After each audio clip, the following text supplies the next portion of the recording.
Hello, lovely people. Welcome back to the Distinct and Jovial podcast. My name is Dom, and I am joined by my wonderful co-host, Jerry. How you doing, Jerry? Bonjour. I'm very well, thank you. How are you? I'm good. Jerry has gone full Mr. Worldwide, full Pitbull himself with the glasses on. So I'm not gonna question that. We are both repping the merch now. The newly acquainted merch with the, must say, very comfortable hoodies. This is a much better hoodie, this one. Sounds like an ad. It is. Yeah. I've got a secret up my sleeve at some point, but that's for discussion offline of the podcast as well. So nice. I will definitely have that. And we are joined by a guest. We have the wonderful Yevhenii. How you doing, Yevhenii? Yeah, I'm good. Thank you. Thank you for having me. I'm a huge fan, if I can say so. Yeah. Well, we appreciate it. I've come up with, we are now the world's worst podcast, but the most conversational. That just sets the bar low enough that I can enjoy the podcast without pressure. So for those that aren't aware, Yevhenii is in Ukraine. You're in Kiev or a little bit outside. So we have very kindly, and Yevhenii has very kindly agreed to talk to us about what it's like in modern society to be in a war. I think there's no other way to beat around that, is there? Yeah, and in case someone gonna start watching this on YouTube in the middle of our conversation, it would be easy to find out who is in Ukraine right now, because I'm the only one who is in a dark room. Yeah, that's true. That's very true. I normally put names on the YouTube, and I'll have to make sure I do that for this one when I. That's a very good point.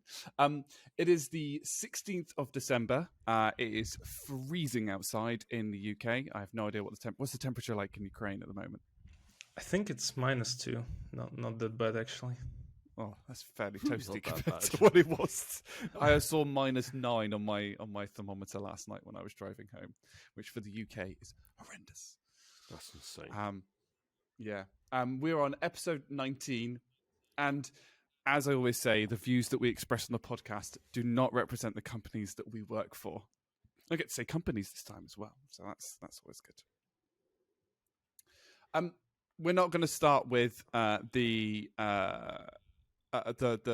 more, should we say, serious topic first. We'll go into some normality, and as we like to do with all of our guests, we'll go through all of the previous food items, and hopefully they will back Jerry into a corner whenever somebody mentions Coronation's chicken. I already feel backed into a corner. I can feel myself about to hiss. I need to take these off. I can't see anything. It's not easy being a celebrity. If you have to walk, I think that was one of the first. That you walk around with dark glasses. Yeah, I think that was one of the first poignant questions we did, where and this is where we go a bit off tangent, Yevhenii, so apologies, but where you mentioned that you wanted to be cool enough that you could wear sunglasses indoors. Yes, and I think I'm getting close to that stage now. I feel that we're a bit rock and roll now, Dom. We've got followers, we've got subscribers, we've got merch. Oh dear! And I'm pretty sure that all of the people that we know that follow the podcast are probably rolling their eyes, going, "Yeah, really not." And I'm pretty sure that your wife and daughter would have something to say about that, Jerry. Oh, they'd be horrendously embarrassed. But that's the reason why I do it. It's literally the only thing that motivates me in life. It's just what to. How can I annoy them? How can I embarrass them? That's my only reason. Jerry, you should share this podcast with your daughter classmates. I think that would be the best decision in your life. You're absolutely right, Yevhenii. I think that's probably the best thing I could possibly do. I will do that. I will take your advice. I'm not sure we can have a. That was not expected at all. That was not something I expected. I love it. Just to make it even more embarrassing, I'll print it out. I'll get it burnt onto CD. They won't know what that is, Jerry. Exactly, which makes it even more embarrassing. They won't know what a CD is. You might have to put it onto LP or vinyl or something like that. LP, yeah. I'll do a mixtape. Oh dear. Are you this cruel to your wife, Yevhenii? No, not at all. Probably Oh. just because I don't have kids. That's true. Oh dear. Right, Making me look food of bad the here, month, Yevhenii. Oh, man. I did not expect that. That was brilliant. That really made me chuckle. So that's really good. Share it with this school. Oh dear. Amazing. Food items of the month. So we've done quite a few of these. Now I'm very curious whether some of these actually exist in Ukraine. I've been over, so I know some of the stuff that's there. I've had some very interesting food in Ukraine, although that was a Georgian restaurant. But we'll start with these, and then maybe we'll go into some Ukraine like food specifics. I think they're really good. Go to meal deal, and my first question is: do you know what a meal deal is? Well, I think I know. It's like the best possible option that you can get for like a combo with multiple products, something like that. Mm-hmm. Yeah. I'm not sure if like I have like only one meal deal. It's rather I have a few favorite dishes in general, but they're not a part of meal deal. Like in McDonald's, some Big Mac menu or something like that. So for me, it's like if I'm in some new restaurant, I probably will just go with rice and chicken because I think it's hard to be wrong on that. It's like in 99%, it's gonna be like stable in taste. Mm-hmm. I'd agree with that. Chicken and rice. It's almost like a worldwide staple, isn't it? Yeah. Well, and I'm also a big fan of Asian food, so this is like one of the I think basics there. So that's the reason. Yeah, well, I think. Oh, yeah, diving into the the kind of English Chinese type thing that you sometimes get. But having been to, I haven't been to Asia yet. Asia is on the travel list. I'd love to go. Oh, I think you had a planned trip to. Is it South Korea? I had a planned trip to South Korea in March 2020. So there is a reason why it didn't happen. It's like, yay, pandemic. And we tried to get it rescheduled for the year after, and obviously that didn't happen. And then this year just gone, 2022, it never came to fruition. It just seemed to die a death at that point. And people were like, oh, I'm not sure I'm going to be able to organize this. It's too complicated. So we decided to like can it. But if there's ever an opportunity, Asia is definitely on the list to go over to. And I now have a trip to a potential trip to South America planned, and I'm going to America this year. So, whoa, it's busy. I didn't know about that. Whoa, yeah, 2024. Argentina, which I think would be quite an interesting thing. So interesting. I've gone off a bit of tangent, but interesting fact for Argentina: traditional ITF Taekwondo is their second national sport in Argentina. It is huge. So whenever you go to like a World Cup or a World Tournament or World Championships or anything like that, Argentina always have a massive team, and they're just huge. And in fact, the current technical committee. The head of the technical committee for our organization is Argentinian. But they bring such an atmosphere, and I'd going to a World Cup, which is an open tournament that anyone can go to. It's done by club, but there isn't a club. There aren't clubs in Argentina. There's just the Argentine national team. So they always just come over as Argentina. So their club normally can have like 600 people. And I think going in their country, they'd be like, "Yeah, just everybody flood it. It'll be great." And the atmosphere, I can imagine, it's going to be. I just want to experience that atmosphere, even if I know that I'm going to get slaughtered, because that's just the way that it is. You say it's the number 2 sport. What's the number 1? What do you reckon? I reckon it's the one where you have to stand there and you have to slap one another. You have to slap each other. Professional slap fight. I'll give you a clue. it It's that? currently going on. That would be the football then. That would be the football. That would be the football. Okay. That would be Okay. the football. Yes. The slap fight number 3. I don't know. I don't know beyond that. Okay. Number 4? I don't know. How about 5? 6, Oh, and that's dear. my final offer. Oh no. I don't think. Yeah. As I said, went off tangent. And welcome to the podcast, Yevhenii. Yeah, that's fine. We started with a meal deal, and now we're discussing football in Argentina. Yep. That's okay. That's, And because you're trying to get to America, you probably need to start talking about soccer, not about football. yeah, that's true. Yeah. That's yeah. very true. Just call it Soccer. soccer. Yes. Soccer. Does it have a does it have a Ukrainian word, football? Yeah, it's football. Is it? It's It is the football. same. Yeah, Yeah. See, I think I could pick up Ukrainian quite easily. yeah. To be honest, is it originated from England? Isn't it? Yeah. Or- yeah. Yeah, So UK. probably that's exactly the reason why it's called football. Yeah, yeah. Pretty much in every country except Apart from America, they have to be different. Yeah. Yes. yeah. Yeah. They call the thing that they called football. They kick once every every very little time.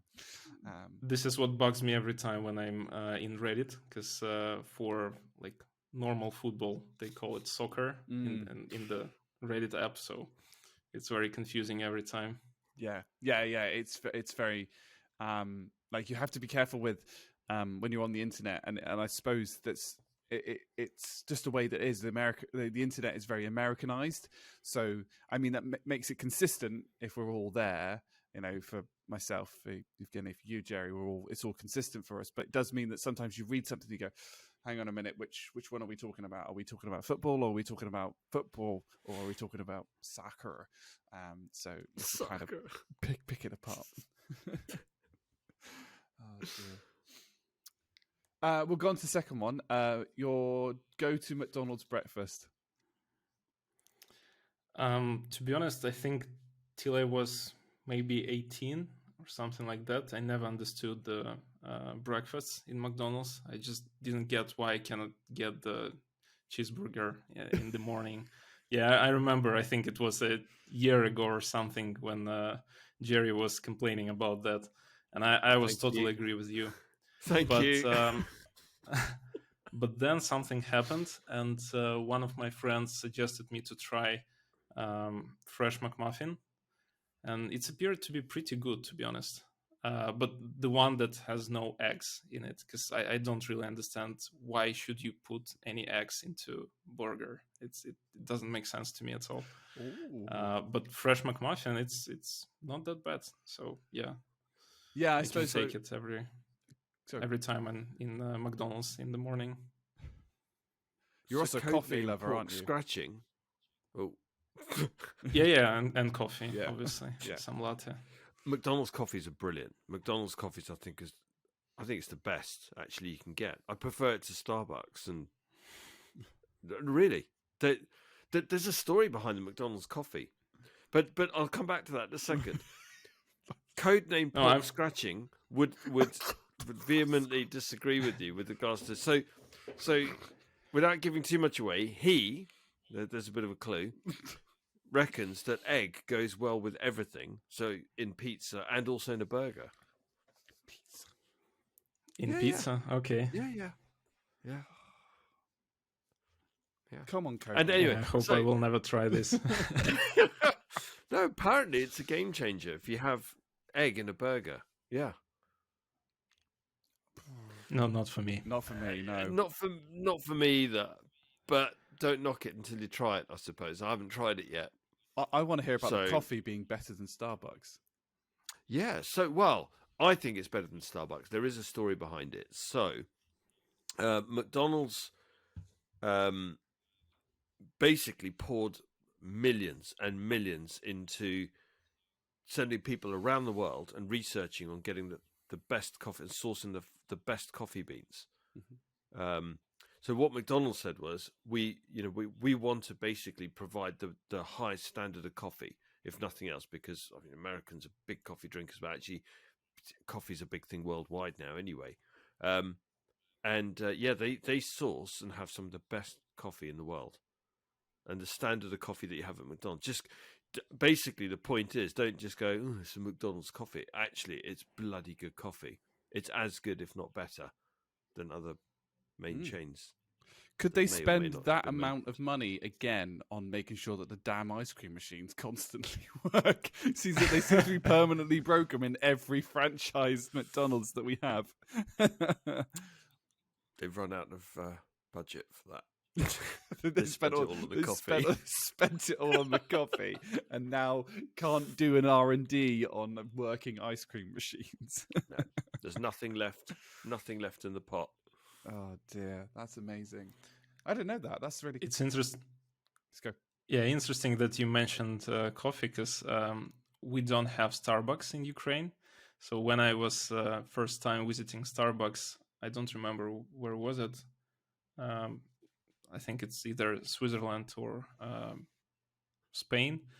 I was surprised how bad the coffee was, because I was, so high expectation, because it's like the biggest coffee company probably in the world, but I just didn't get it. I tried it a couple more times with like different drinks in different countries and cities, but I'm still quite disappointed. And to be honest, I would prefer to take a McDonald's coffee in every country instead of Starbucks. Just personally, I'm wondering if because Starbucks to me, like, they obviously just plow. It's more about convenience. I would have said, like, you can get what you want in Starbucks usually relatively quickly, and I'm wondering if it's that poor quality in coffee, like, because if my dad's doing not necessarily a proper coffee, it takes a little while, but I've known people that it takes like 10 to 15 minutes, like, to grind in the beans and like properly squeezing it and doing all those bits and pieces that I don't understand. It takes time, whereas Starbucks is literally like, blend it, in it goes, jobs are good, and then the water's like instantaneously hot, and I don't know, maybe that's what it is. Maybe in the world of trying to be convenient, you lose that actual flavor of like stuff that should be good.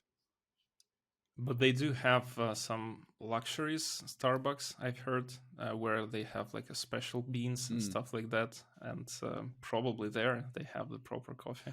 I would also say, I think, but I never, go on. I would also say, I think Starbucks tried to do it so they just try and put as much sugar in the thing, so it's like, oh, can I get like a frappuccino, but then I want like swirly cream drizzled with chocolate syrup, covered in cocoa powder with a flake on top type thing. So then it's just like egg. The sugar. yeah.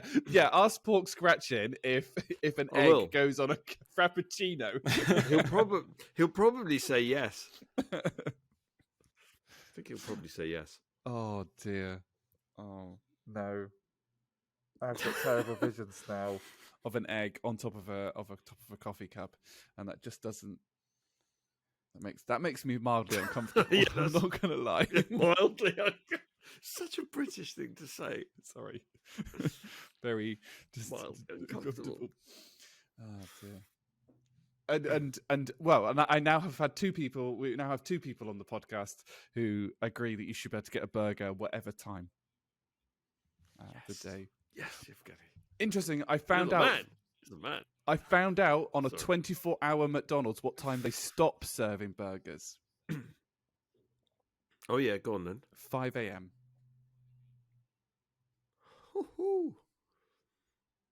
Okay. So between 4:55 you can get a burger.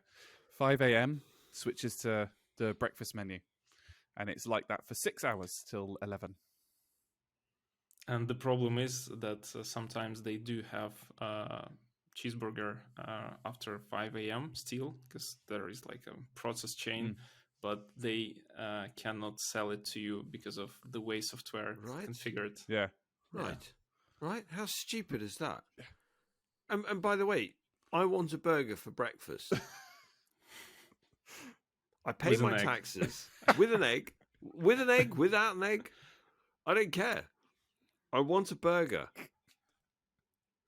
It's a violation of my human rights. Oh, I don't even know where to go with this anymore. I do. I'm going to write a strongly worded letter. No, you're not. No, you're right. I'm not. Oh dear. You can start probably some TikTok challenge where you're gonna ask McDonald's to start selling burgers in the morning. So that's the way you go. I was worried he was going to say start a TikTok challenge about what you can get an egg into. That was my next worry. I'm sure that TikTok already has Probably. a challenge. Yeah, probably. Oh dear. Okay, pizza topping. We Oh, sorry, Jerry. Okay, go. sorry. Yeah, No, go, let's go, go, move go, on. go. Sorry, no. We'll be here all night. No, you go for it. Go on. I was to say pizza, Pizza topping. topping. Pizza topping. Egg. No, so I know Okay. that Jerry probably not going to be happy with it, but I Oh, no, really don't. like pineapples on a pizza. Yeah, Yes. and I think that's we should- somehow connected to my love to Asian food, because in Asia you may have a lot of dishes with some, I don't know, just some sugar stuff. I don't know. Yeah, they use a lot of citrus some fruit. sweetness. Yeah, Use a lot of citrus yeah, fruit. yeah. So probably that's the reason, because I don't see what is the problem when you have like some rice with a mango or other fruits, but you can't get the pizza with some sweet topping. It should be the same, isn't it? I've got another one that might back you into a corner, Jerry. Chicken and here pineapple we from the go. Chinese. Yeah, that's a really Yeah, good I don't- example, actually. I still pick out the pineapple. That's a I bit won't weird. eat the pineapple. That's a bit weird. Oh, do you just not No, like listen. pineapple? It's fruit. No, I love pineapple, but it's fruit. Stop. We're going back to my very first rant here. I feel I feel like I'm outnumbered. on You this- might be. this whole You might be. pineapple issue. No, Jerry, if it will help you, I don't like Crocs, and I don't understand people who wearing them. Yes. Oh my god, Crocs are hideous. I mean, they are just horrendous. Do you know? They are horrendous. I'm going to mention another guest. Do you know what Hooper? Was it Hooper? It might have been. Oh no, maybe it was a different one. I thought it was Hooper. But somebody sent me. Somebody was making pastries, but they'd made the pastries in the shape of Crocs. Ugh, Like, so they were all like these puffed. Oh, I don't know if that was it Hooper. could be the nicest pastry in the world. I still wouldn't eat it on principle. Just to avoid Crocs. Just to avoid Crocs. I'd really I want just to. wouldn't do it. I'd want to eat them once, just so I could say in an Australian accent, "I've eaten Croc." Actually, I've eaten alligator. I've had as well, alligator I've as steak. well. Yeah, there you go. And it tastes like chicken, which proves that everything tastes like chicken. Now we're going down the Everything, Matrix route. everything. Yeah, It doesn't have everything the body needs. exactly. But it tastes like chicken. I am actually okay. All right. I don't know what to say. Getting. There's nothing I can say to change your mind on Not at pineapple all. on pizza. Okay. If I remember correctly, one of our colleagues from Greece said that once he first time visited England, he was shocked that they were selling pizza with pineapples, and he decided to think twice if he should move to England at all after that. So I think, yeah, at least one person would totally agree with you. Is And this I a common totally get friend? that. Is this who it is? Yeah. Yeah, it's our shrimp friend. Shrimp. And Oh. Jerry knows exactly who I'm talking about with that reference. And at some point, we might have to get him on the podcast to explain that reference. Yeah, we can't send it, can we? No. I'm dying to, but I can't. We can't. We'll do that another No. time. Another time. Yeah. Oh dear. Go to Nando's order. Yeah, so I have no idea what is Nando's. So that is absolutely when everything is done and you can come over and stuff like that. I'm taking you to a Nando's. I'm taking you to a Nando's.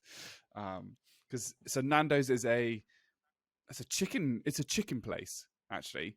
But you choose how you want your chicken: breast, leg, wing, boneless, non-boneless, in a burger on its own, and then you choose spice levels: plain, lemon, lime and mango.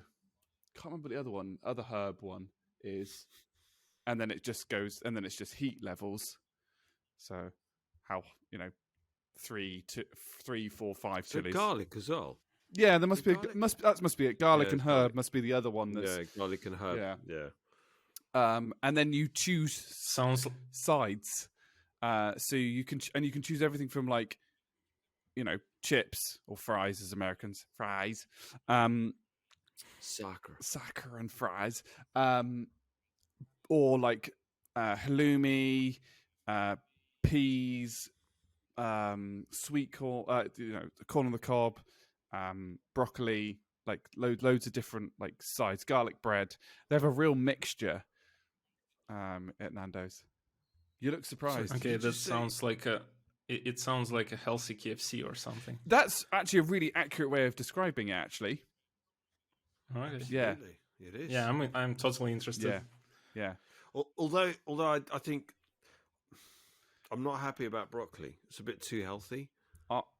I'm going to confess, like, actually, Nando's is like if I've done a particularly big gym workout and I'm feeling like I need something, I will go for Sunset Burger, which is 2 chicken breasts in, like, and they have in with salsa, lettuce, and a bun, and then I will get on the sides broccoli and macho peas, because it's 2 vegetables, a buttload of protein, and a little bit of carbs just to recover.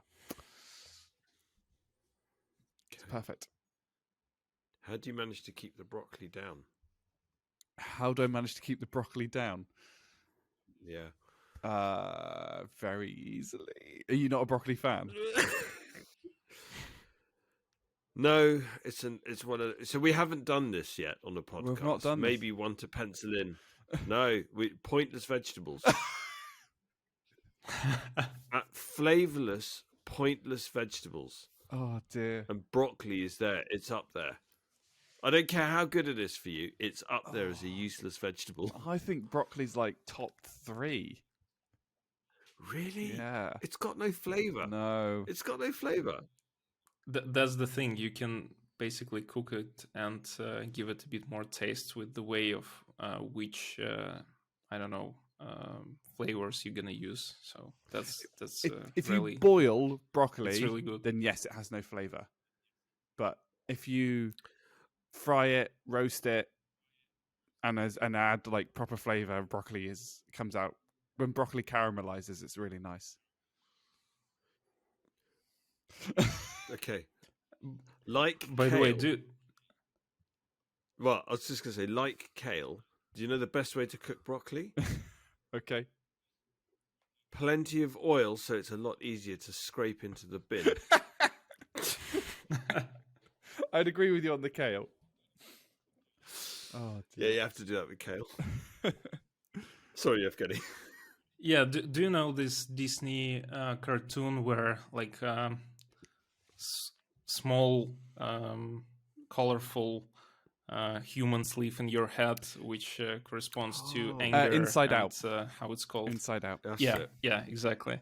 So they had a scene where a child should have to eat the broccoli, and in every country they have this scene, but in Japan they had to replace broccoli with some other stuff. I don't remember. I which can't remember. It was vegetable it was another green vegetable, but it holds a similar connotation to how we would hold broccoli. Broccoli's like an evil food, but in Japan they have a different green food. Sorry, no, so- that's not the only reason. Because in Japan, kids really enjoy broccoli, so they had to replace this scene because it had no sense in Japan. Really? Yeah. Okay. Okay. So at least we know that you are not from Japan, Jerry. I'm not from Japan, and now we know that I've probably upset the whole of Japan with my broccoli comment. Oh. If you're not gonna see Japan followers in the next few months, probably that's the reason. Yeah. Well, I'm planning on going to Japan at some point, Yevhenii, so hopefully they'll let me in, and at passport control they won't say, "I recognise you. You're the broccoli hater. You're not coming in." That would be the most ridiculous deportation case in the Japan. And knowing my luck, it will happen to me. It will happen to you. And all that Chloe will do is roll her eyes. So kids in Japan love broccoli so much that Pixar had to change the cause of its child's protagonist's food hail from the tree-shaped vegetable to green peppers. The vegetable doesn't have a poor reputation among Japanese kids. It was replaced with green peppers, which are generally considered disgusting. You've got some god level sort of general knowledge thing going on here. You know, how on earth? I've never heard anything like that. It's in this case when you have to know something important, but instead of this, you remember some stuff about some ridiculous cartoon that you've seen a few years ago. Excellent. I still remember quite a few lines from ads that I saw like 20 years ago without any reason. Brilliant. Yes. But that's probably how ads work. Yeah, that's true. Well, and it's amazing how things stick in the mind, isn't it? So, Absolutely. Yeah. Absolutely. Subway sandwich. I don't have a favorite one, probably because again we don't have Subway in Ukraine, but I've been in a few, and I just don't have one because I didn't get what is. I'm trying to be polite. What is the purpose of or what is the main idea of Subway? Because with the KFC they have this like unique thing with the chicken and everything.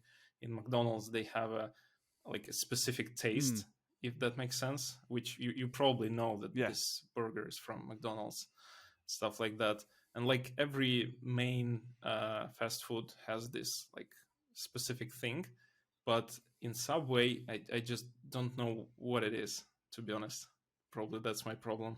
I mean, that's a really interesting point. Yeah. Dom, isn't it? Yes, I'm stumped. I'm loving this. That has actually thrown me. I'm loving this. I never thought of it that way. Yevhenii, you're absolutely right.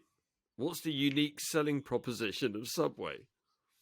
They do, because they don't really have a specific taste, do you? It's not like it's all chicken or all kind of specifically fast food like McDonald's or anything. Yes, okay, it's all centered around sandwiches, but you can have everything from spicy meatballs to teriyaki chicken to vegetables and tuna. Yeah, exactly. You can have fish, you can have vegetarian, you can have meat, you can have it hot, you can have it cold, you can have it with condiments, you can have it without. It is, and it's interesting. I had this discussion with somebody today, the paradox of choice. So if you have two houses and you choose one of them to live in, you'll likely be very happy because you'll be like, out of the two, I made the good choice. If you have 10 houses and you make a choice of one, you're likely to be less happy because you'll be like, oh, but maybe house number 8 was really good, or maybe house number 2 was really good. And it's the paradox of choice. And I know what it is. There's a famous Reddit post of somebody going, I've never been to Subway. I suffer from a really bad anxiety. How do you order at Subway? And I do remember and people generally weren't laughing. Somebody did actually go, here's how you order at Subway, because it's not like McDonald's where you go, I want a cheeseburger meal, I want a Big Mac meal. It is right, what bread do you want? What topping do you want? Do you want that heated or what size do you want as well? And I can never get away with giggling whenever somebody says I want a foot long or a 6-inch, because I'm a massive child. I'm 30 years old, I promise. And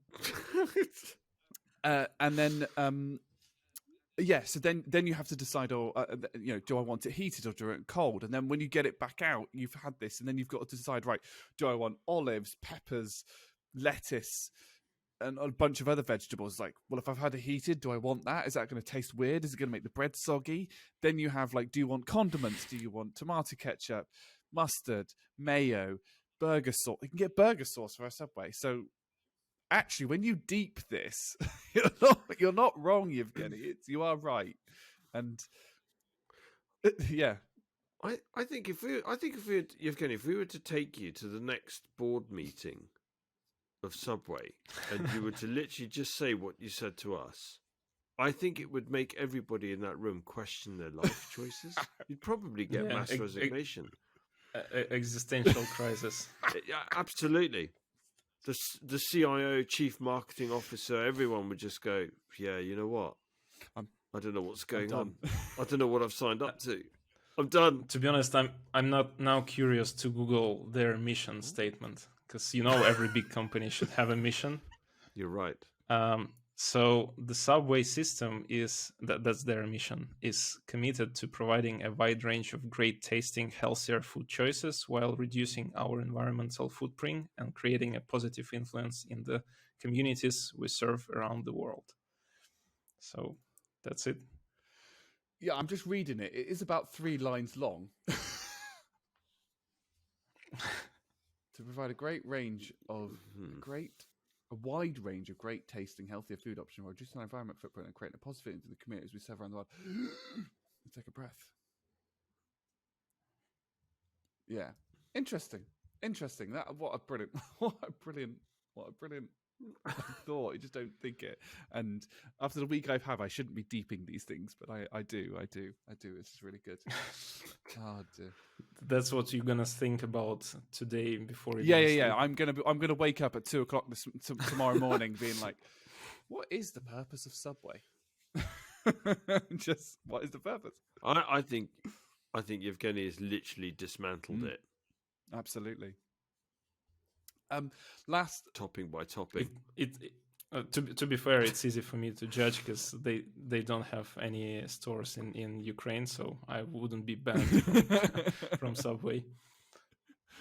That is true. I just think what you said is just one of the strongest cases on any topic that I've heard all year. And you're also breathing a sigh of relief that hashtag just saying that Yevgenii's strong argument was not on the pineapple on pizza that would have backed you into a corner. Are you trying to upset me? You know me. Okay, fair enough. Fair enough. Last 2 then. So jacket potato and best form of potato. So the first one, I don't have a preference at all. Don't know why. Just don't.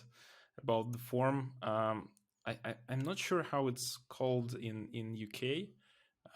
In Ukraine, it's called dips, but it's like it's not like we have like a general French fries, just a thick potato slice, but dip is like a bit bolder one.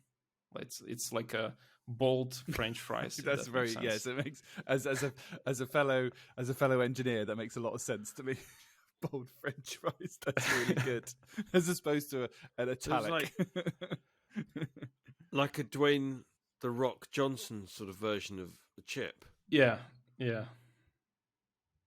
Interesting. Okay, that's like chunky chips. Yeah, chunky chips. Is that like Jenga chips that you get in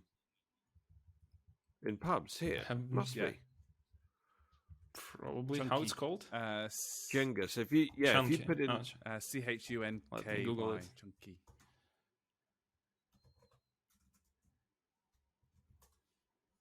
Yeah. That's it. I think you're right. Proper big. Yeah, I just probably don't know how to properly name them. That I like I said, we can't criticize because mine and Jerry's Ukrainian is non-existent. So. That's not true. True. I know how to say football. Yeah, in Ukrainian. That's very true. So there, in your face, Tom, in your face. And also, I can say hello. Привет. And probably a few other words as well. Volleyball or basketball. Volleyball. It's still gonna volleyball. So how many words now? Volleyball, basketball, football, and привет. That's 4 words in Ukrainian. Yeah, that is one of the funniest, or one of my favorite things to listen to when I listen to foreign people speak their language, whether that's Ukrainian, French, Spanish, German, Korean, whatever.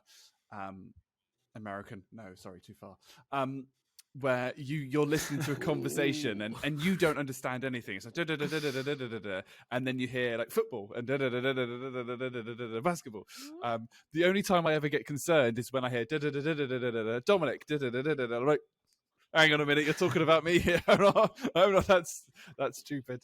So that there's that, and I experienced a little bit of that when I was over in Germany earlier, because it was just going all over my head, and then occasionally I'd be like, they've said a name, and it's more concerning when they hear your name, because you're like, oh dear, what have I done? Am I in trouble? So yes, I would do that just if I was a customs officer. I think I'd just say a whole bunch of random stuff like pineapple pizza, potatoes, Jenga chips, chunky chips, Dominic. What? Just and then just watch your reaction, just to see your face as you go. The irony being, so the last time that the first time I flew back from Luxembourg from Germany, because of where Samwise lives, it's closer to get to Luxembourg Airport.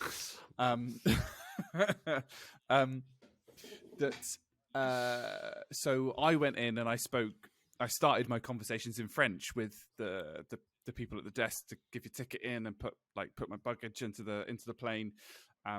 And I did some of it in French, and then they picked up my British passport and then started speaking to me in English. I was like, God damn it, I was practicing my French. Anyway, then I walked, just with my carry on, and walked over to security, and it's a little bit, it's not quite like how you'd expect. There was a bloke there that was kind of, letting you through, sort of thing, right at the beginning. And I went up to him and bonjour, ça va, and as I gave him my passport, and he looked at my passport, and obviously the British passport is fairly distinct. It's that I've still got that kind of burgundy one. He looked at it, saw that, and then he said in the thickest Liverpudlian accent ever, "Can we do this in English, please, mate?" And I'm like, "Yeah, sure, let's do it." You mad? Can we do this in English, please, mate?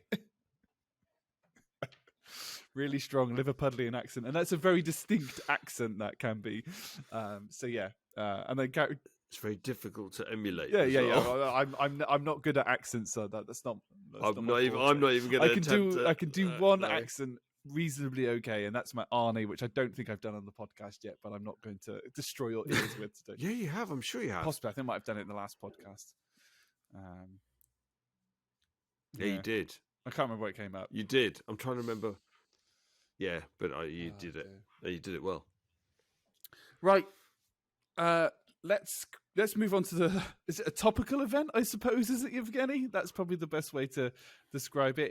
It's an event that is happening and has been happening now for nearly a year. 24th of February, I think it was the start date. Yeah. Well, if we're speaking in general, that's started probably 8 years ago, but the biggest event happened 21st of February. What was because it was the annex of the Crimea was 2000 and I want to say 14. 14. Yeah. 14. Yeah, I thought it was 16. Okay. Yeah, 14. So that was probably when the tensions first started building. Yeah, that's the first case. Yeah, I can't remember. So, you've written a bunch of notes. I haven't. I formatted the table a little bit just in case I wanted to type some stuff next to it. But I think there's multiple ways that we can do it. We can do this, and we don't. So, just for the folks listening and watching, we don't plan like Yevhenii.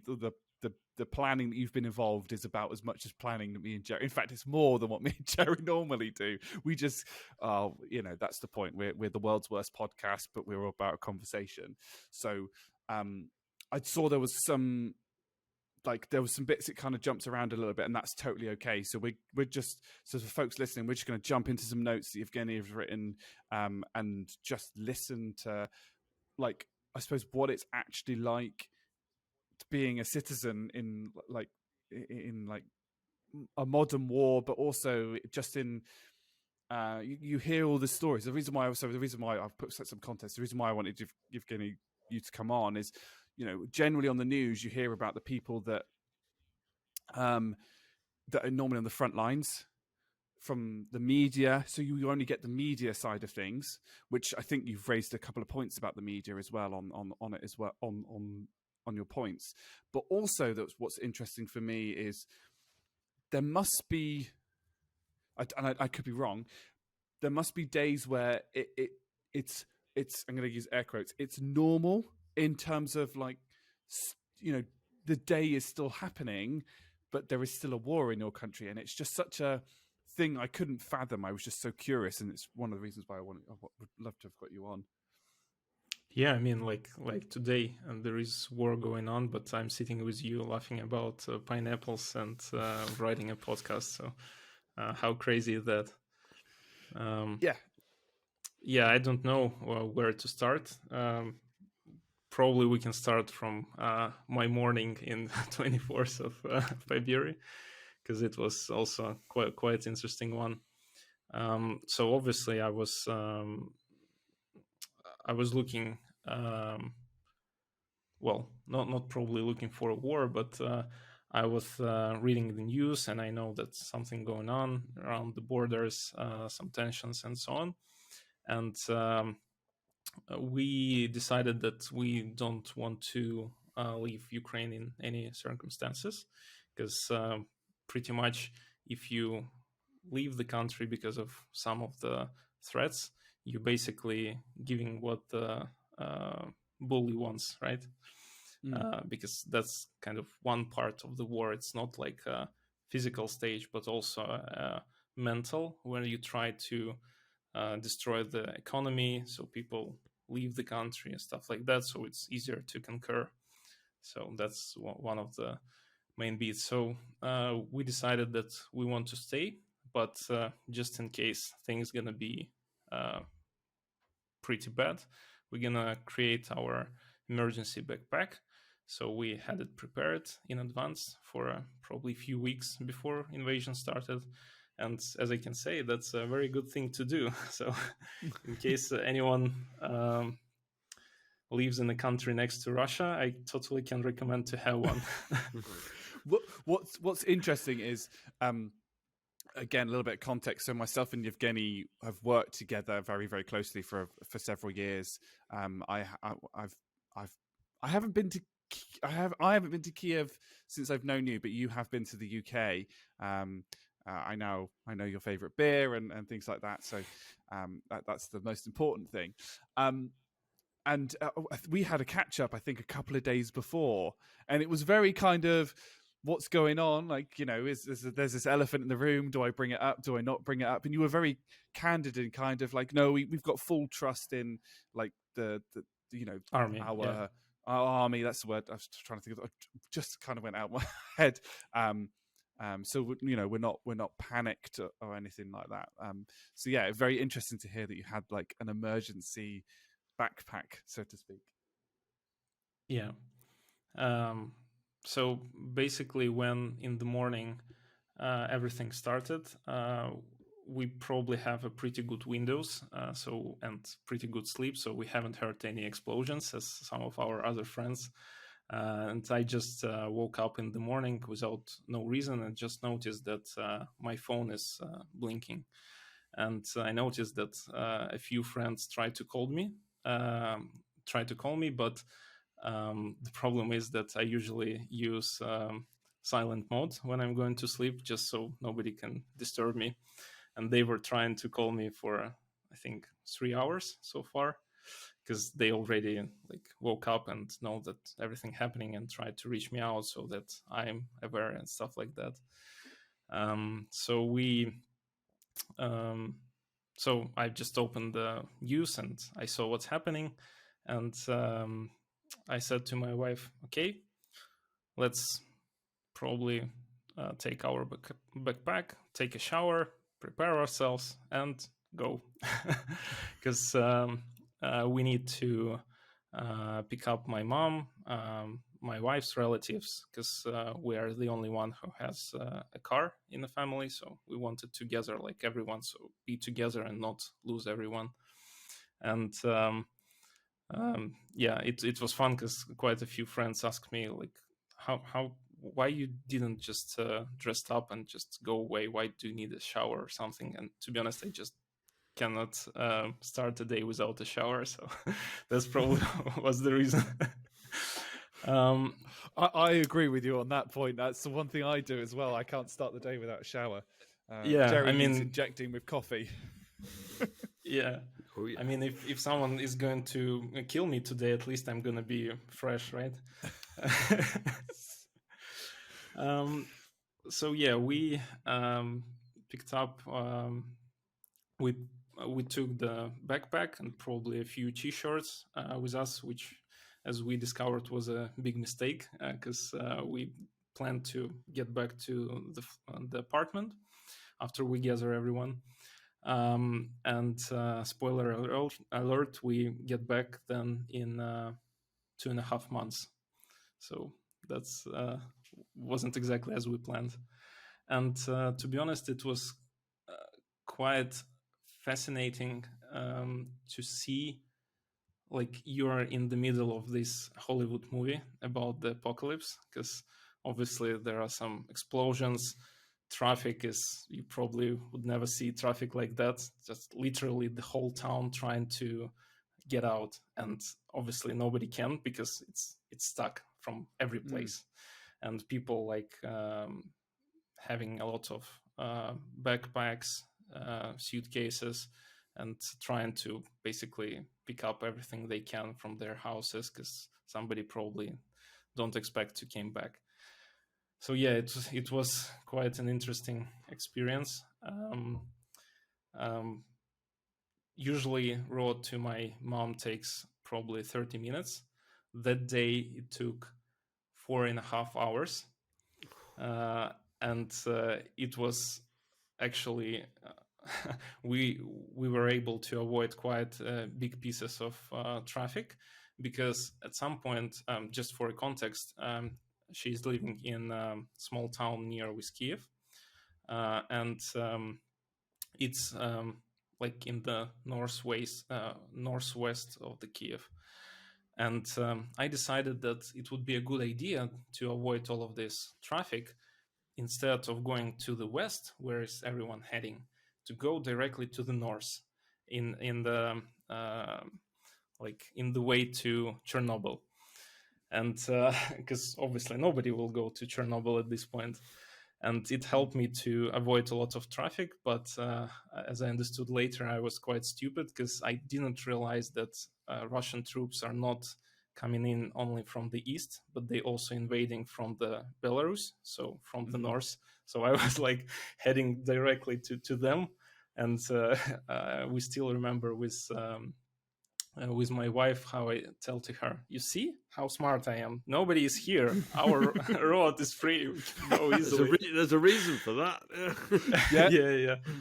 Yeah, well, obviously there were a few other cars, but considering what happens on other roads, it was quite empty. So Yevhenii, So I yeah, have a question. yeah. I have a question on that. So Yeah, nobody at that time was saying. So there was nothing anywhere on any of the radio stations or news reports saying, No, there travel was north, don't travel north, don't travel east. No, or no. That's the problem. There was all of the needed information, but the amount of information was like enormous. There were so many variables and so many different things that they tried to like explain through the radio station. So you wasn't able to pick up everything, and obviously, like, overall like mental state in this situation, you are trying to like call someone, find out who is where, is everyone safe, so you don't constantly listen to the radio or reading news. So that was another reason. So yeah, when we arrived to my mom, I tried to calm down her because she has like problems with her heart. So I was a bit worried if she, over worried with everything and there are going to be other problems. But surprisingly, she was super calm. I've even been a bit annoying that, I mean, what? It's like war is going on. How you can be so calm? But I was really satisfied that she were in this state. So I said, I was just to say, yeah. note to my mum. See, mothers can be relatively calm. My mum would have flipped a lid. She would have been, yeah. Oh But, yeah, I'm bad. I don't tell my mum when I'm ill because I know that she'll come down to rescue exactly. me. I'm like, Mum, you're 60 years old. I'm 30 years old. I can take care of myself. Yeah, exactly. I had exactly the same situation, but by some reason, exactly in that day, she was super calm. I don't know. Maybe it's like also some mental thing when the body tries to protect you from something. I don't know. And I suggested let's drink a tea, like look at the news, find out what's going on. So we don't do like quick steps. Try to find out what is happening. So we started drinking tea, and my mom suggested let's stay in my apartment because I'm living in a small town. Everything's gonna be fine here, even if they need to, even if they want to go to Kiev, they will not touch my town. And again, like a spoiler alert, she lives in Bucha. That probably some of you have heard from the news. That's like in probably few weeks became a place where like thousands of civilians were either raped, killed, or something else. Yeah, it was one of the first. I think it was one of the first towns that was properly mentioned on the news in the UK for us. Like this is what's happened in a town, not in like because Kiev is big, so you expected that, but they were like, and here's what's happening in the outskirts. And I remember that Booker was one of the first to be announced on the news in the UK. Yeah, but at that point, her suggestion was pretty. It made sense to me. So I was thinking we still need to go to take relatives, my wife's relatives. So I was thinking how to manage all of this. So we still can, I don't know, drive together or something like that, and maybe came back there, or what we should do. And also another problem was that my wife's relatives lives in another part of Kiev region. So I understood that if we took this trip for 4.5 hours, probably it takes 15-20 hours to get to other part. So that was another problem. I was trying to think how we can solve that. And then while we were drinking tea, my wife asked me to go to the balcony, and I joined her there and saw like Russian helicopters flying near the house. And what is like one of the things that I like realized at that time, because when Russia invaded Ukraine in 2014, they tried to make it look like it's not a Russia, that's some like people who live in Crimea or on the Ukraine east. They just want to join Russia, which obviously was a lie. And they just used military without Russian flags and any like specific IDs to identify them. But in this case, I saw like a helicopter with Russian flags with all of the naming. So I knew that this time they do it officially. So they don't want to like hide. And that was like the first thing that kind of made me realize that this time it's might become a bit more serious. And then from my mother apartments, she's living on the very high floor, and you can see one of the airports in a like neighbor small city. And at that airport, usually parked the biggest plane on Earth, because Ukraine used to have like the biggest plane called Mriya, which is could be translated from Ukrainian like a dream. And usually it's used for transporting other planes because it's a huge one. And I saw like like other helicopters trying started to bombarding this airport with the Mriya and everyone else who were there. And another stuff that I noticed, which shocked me even more, that one of the helicopters started to bombarding just like normal houses, not like an airport or something else. So I didn't get why it was like this, why they had to do this. And at this point, I understood that we cannot say, because if they started to like basically bombarding everything, probably the next step would be like some military is gonna start landing on the streets, not just flying around. So we took our stuff. And that was funny because my wife and I had like 2 small backpacks, but my mom prepared well. She had a lot of suitcases, stuff like that. So that was a bit of fun. And we went to our car, and it was also an interesting one because when this bombarding and attack started, everyone was like, they tried to leave their cars where they are and just get into any house just to hide while this happening. And we're like the only probably insane, at least at that street, who doing the opposite. We're trying to get to the car and ride somewhere. Yeah, and we at first I chose one road to like go out, but then few explosions there happened, so I done this like how it's called, like cops doing this, 180 degrees. Yeah. Yeah. It's called like a cops turn or something like that. I don't remember. So started to drive in another direction. And there was like a bit of an action here, but then the fun part when you have all of this riding and action, and then you just stuck in the traffic. And you're like, well, okay, I made everything that I could, so now I'm gonna be here. But I need to say that what surprised me a lot, especially after some time, then I was thinking about it, is that nobody was driving against the rules, which is insane.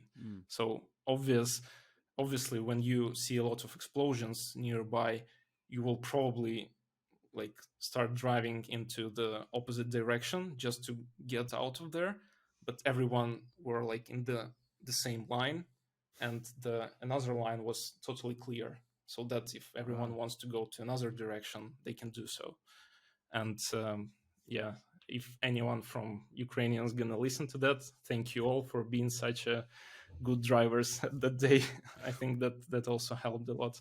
It's interesting, and I've been to Ukraine and I've been to Kiev, I should say, and I've seen 5 p.m. traffic in Kiev is madness, right? And it's in, it is literally like this, but it works, and I'll never forget the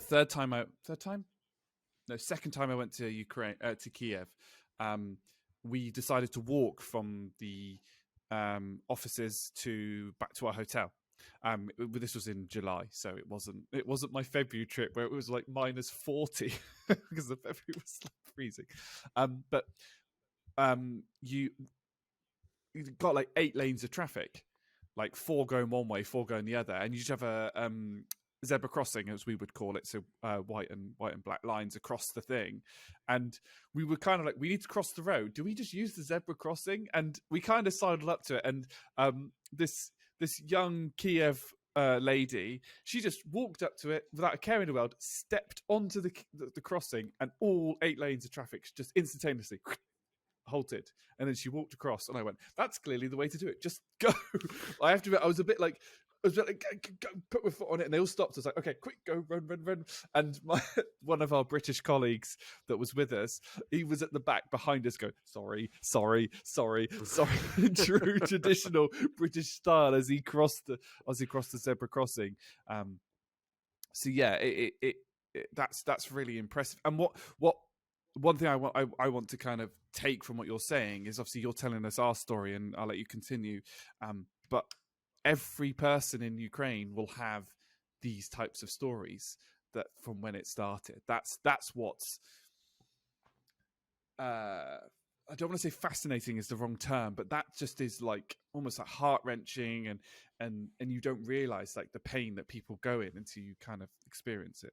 Yeah, and I must say that was super lucky about how my day went, because obviously there was like thousands of people who were in a much more worst circumstances. So yeah, I was the lucky one, I can say. So yeah, that was like my morning that day. Yeah, it was quite an interesting one. Quite busy. It's interesting as well, like as I the 24th I logged on at like 5:30 I think, and we were like, what is going on? And that bit that we had to do, and there was we had to do some horrendous stuff that's all corporate based, which you can understand, but it's like it's not really where my head is at. And it did take a good 3 to 4 weeks for myself to kind of really go, okay, this has happened, and we have to kind of emotionally deal with it. And both myself and Yevhenii have known not only people in Kiev, but we've worked with people in Kharkiv, which is a city on the eastern border of Ukraine, and was one of the I don't know if it was one of the first, but it was definitely, I think it's one of the major ones that Russia went for first. Well, they kind of went to everywhere at the same time. That was the strategy. But because Kharkiv is closer to the border, they like reached to it much faster. Yeah. But I just remembered that while I was stuck in the traffic, I was texting you and other colleagues that, how is said it, that probably some of the Ukrainian guys will not gonna join stand-up today, something like that. Yeah. And my wife was asking, who am I texting? I'm saying, well, I need to say that I'm not gonna join the stand-up today, isn't I? Yeah, that's what gets me, and it's a bugbear I've got at the moment, because the only way, I'm not very good at illogical things, right? So if something's illogical, I get very kind of like, what? And I've had a couple of scenarios this week where they've gone, somebody can't log into their account. Okay, can you reset their password and do that? And do their multi-factor authentication bypass so we can get them back in. And then the ticket gets back, goes, we've tried to contact the customer and had no response. So what they've done is they've sent a message on Teams to their account that they can't log in, right? And then they're like, oh, and I'm like, just think, people. But this has got a context with this. And what was interesting was, they do things like, oh, can you just phone us up? And I'm like, I've no idea what the phone system is like at the moment, whether you can call internationally or where you're logging on from, and where you're doing this, that, and the other. And they're like, oh yeah, but it's really inconvenient for us. I'm like, these folks are in a war zone. I think it trumps your inconvenience and bits and pieces like that. But the fact that so many of the colleagues that I work with and that you work with were still logging in was just like, I was like, what is this? This is a bit mad. And is that? And I suppose is that because I'm fast. That's the wrong word. Because I've never been in a position like that. I suppose everybody was trying to stick to some kind of normality. Is that right, Yevhenii? Would you say you just kind of think, well, let's try and there's all of this stuff that's happening which is not normal. I just need to cling on to something normal, and part of that, like trying to keep that routine with work. Yeah, exactly. Okay. We had a call, I think. So the invasion happened. I think it was Thursday, isn't it? On Thursday, and then like my first work day when I like joined the work fully was Monday, so like a few days after it. And one of our colleagues from UK was asking, well, how I can give you like any work at all, like any work to do, because like you in this position, uh, can you work at all, and how we can support you. And I really appreciate all of the kind words and real support that lots of you guys in UK and from other countries gave us. That's really helps, really. But that day I just said, I do want to work, because mentally, when you're like doing the stuff that you used to do before the day, it's like make a switch in your head where you just kind of in the days before it happened, because this is what you usually do. This is like, yeah, as you said, your day routine, and it really helps, because when you like constantly in this process, you just probably become crazy or something. And that's the reason when everything started, I like limited the time slot for myself to read news, because obviously I need to keep up. But during that days, like the news thread was endless. So even if you like constantly reading it, it will never end for like first few weeks. So I just did that. I'm gonna look into it like in the morning, then during lunch, and in the evening. And this 3 time slot helps me to like keep up with obviously updates that I should know about, but at the same time do not distract me to open or reload the page every 5 minutes, and you cannot physically and mentally do anything else. I'm in a bit of a privileged position with where I am, and understanding those that work for the company, and I think at one point we had it was still a 94% sign on, like, of people from your company, and on top of that we had people logging in on the weekend, and we're like, it's a bit like, are you sure you're okay? And they're like, no, this is better for us. Like, we're doing something, we're busy, and it's, and the other thing, and it's really good. So,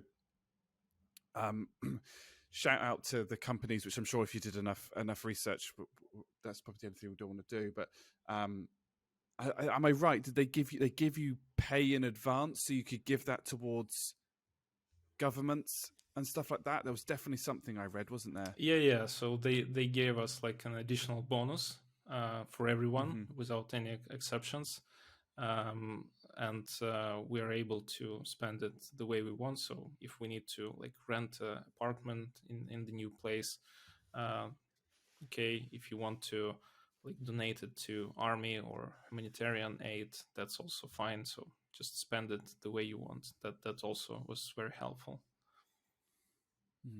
Yeah.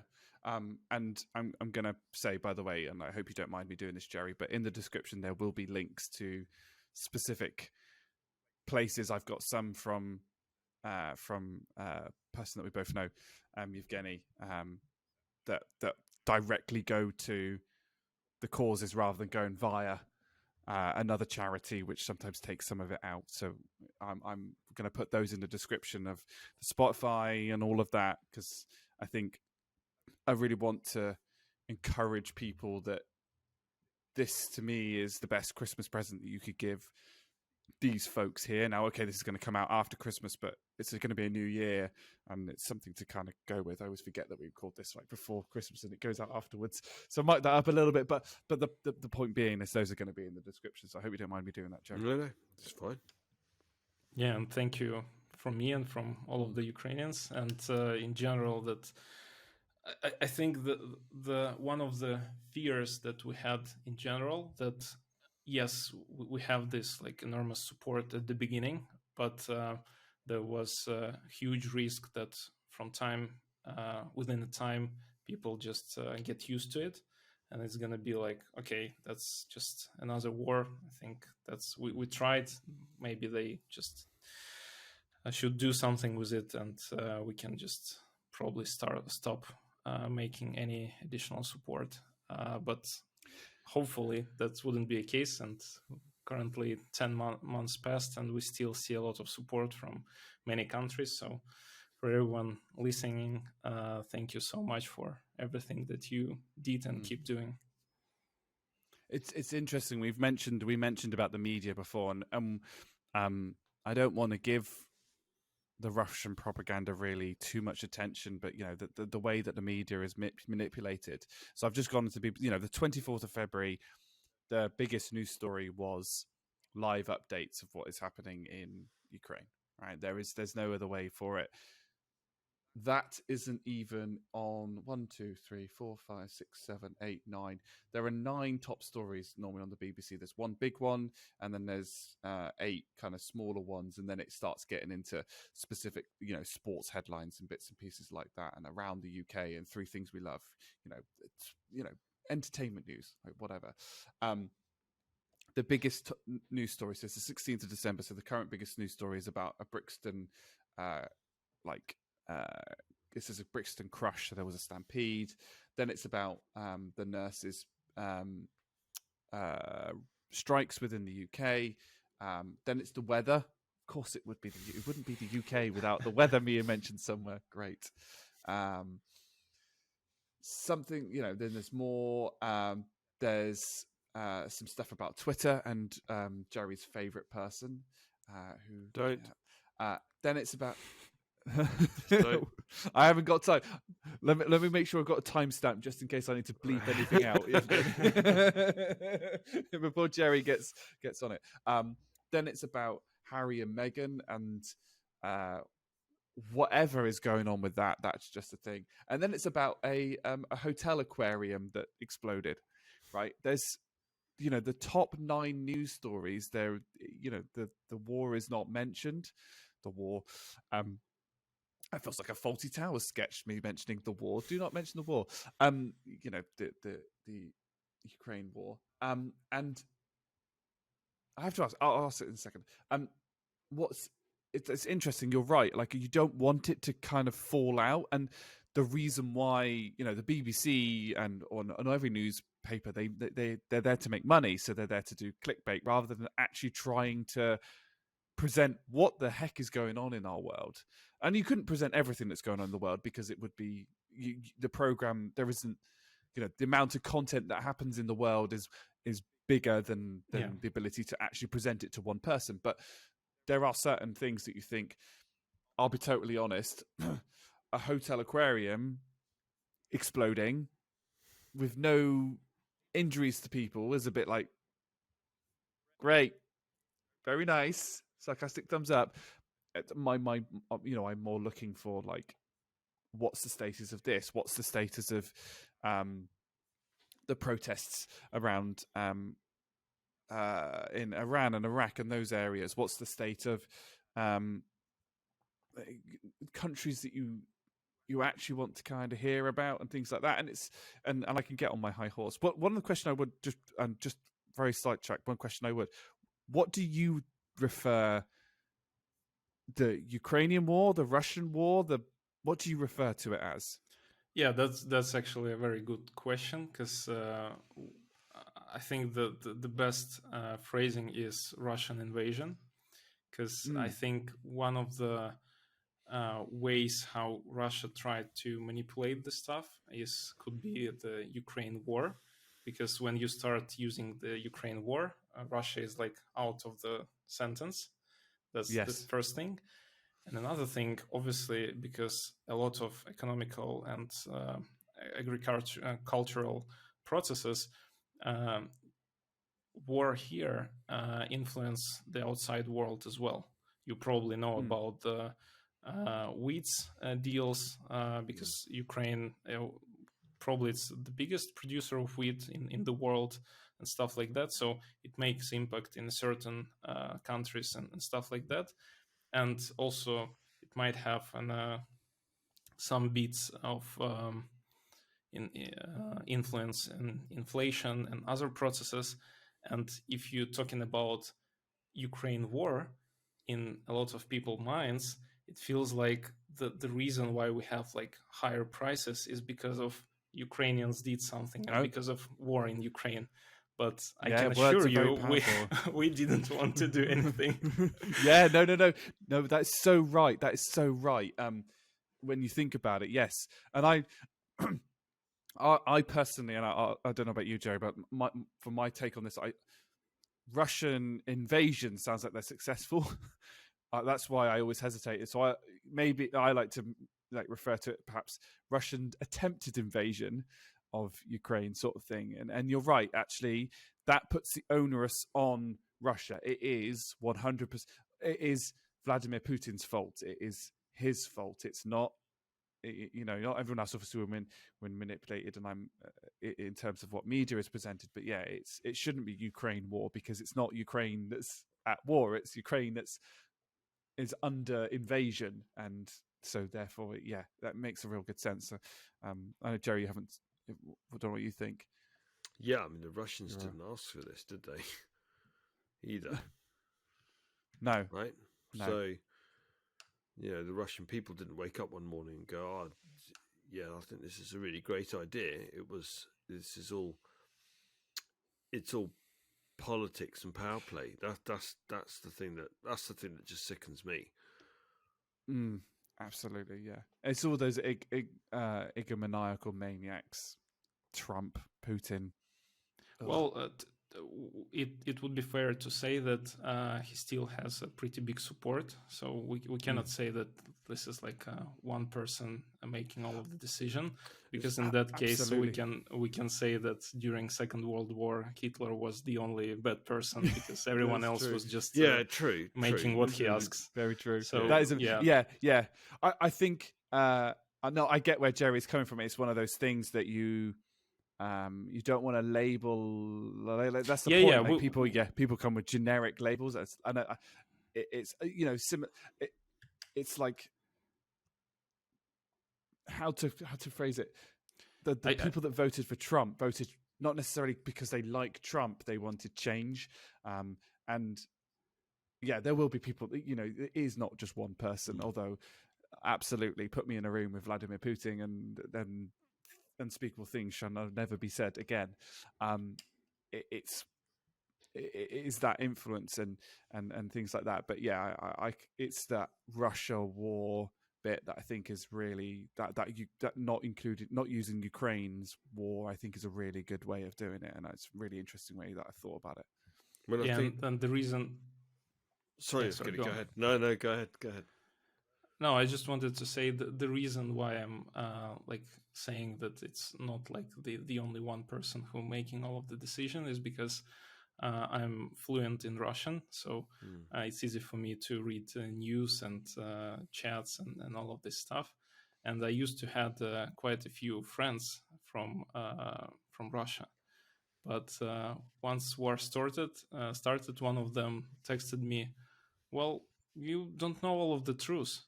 I said, "Well, I literally see the helicopter with a Russian flag that's like trying to basically damage every single house in the city." And he said, "How do you know that it's not a Ukrainian helicopter?"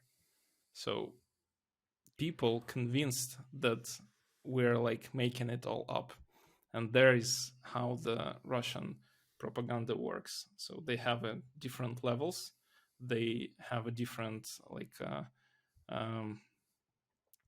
groups that they want to cover with a different level.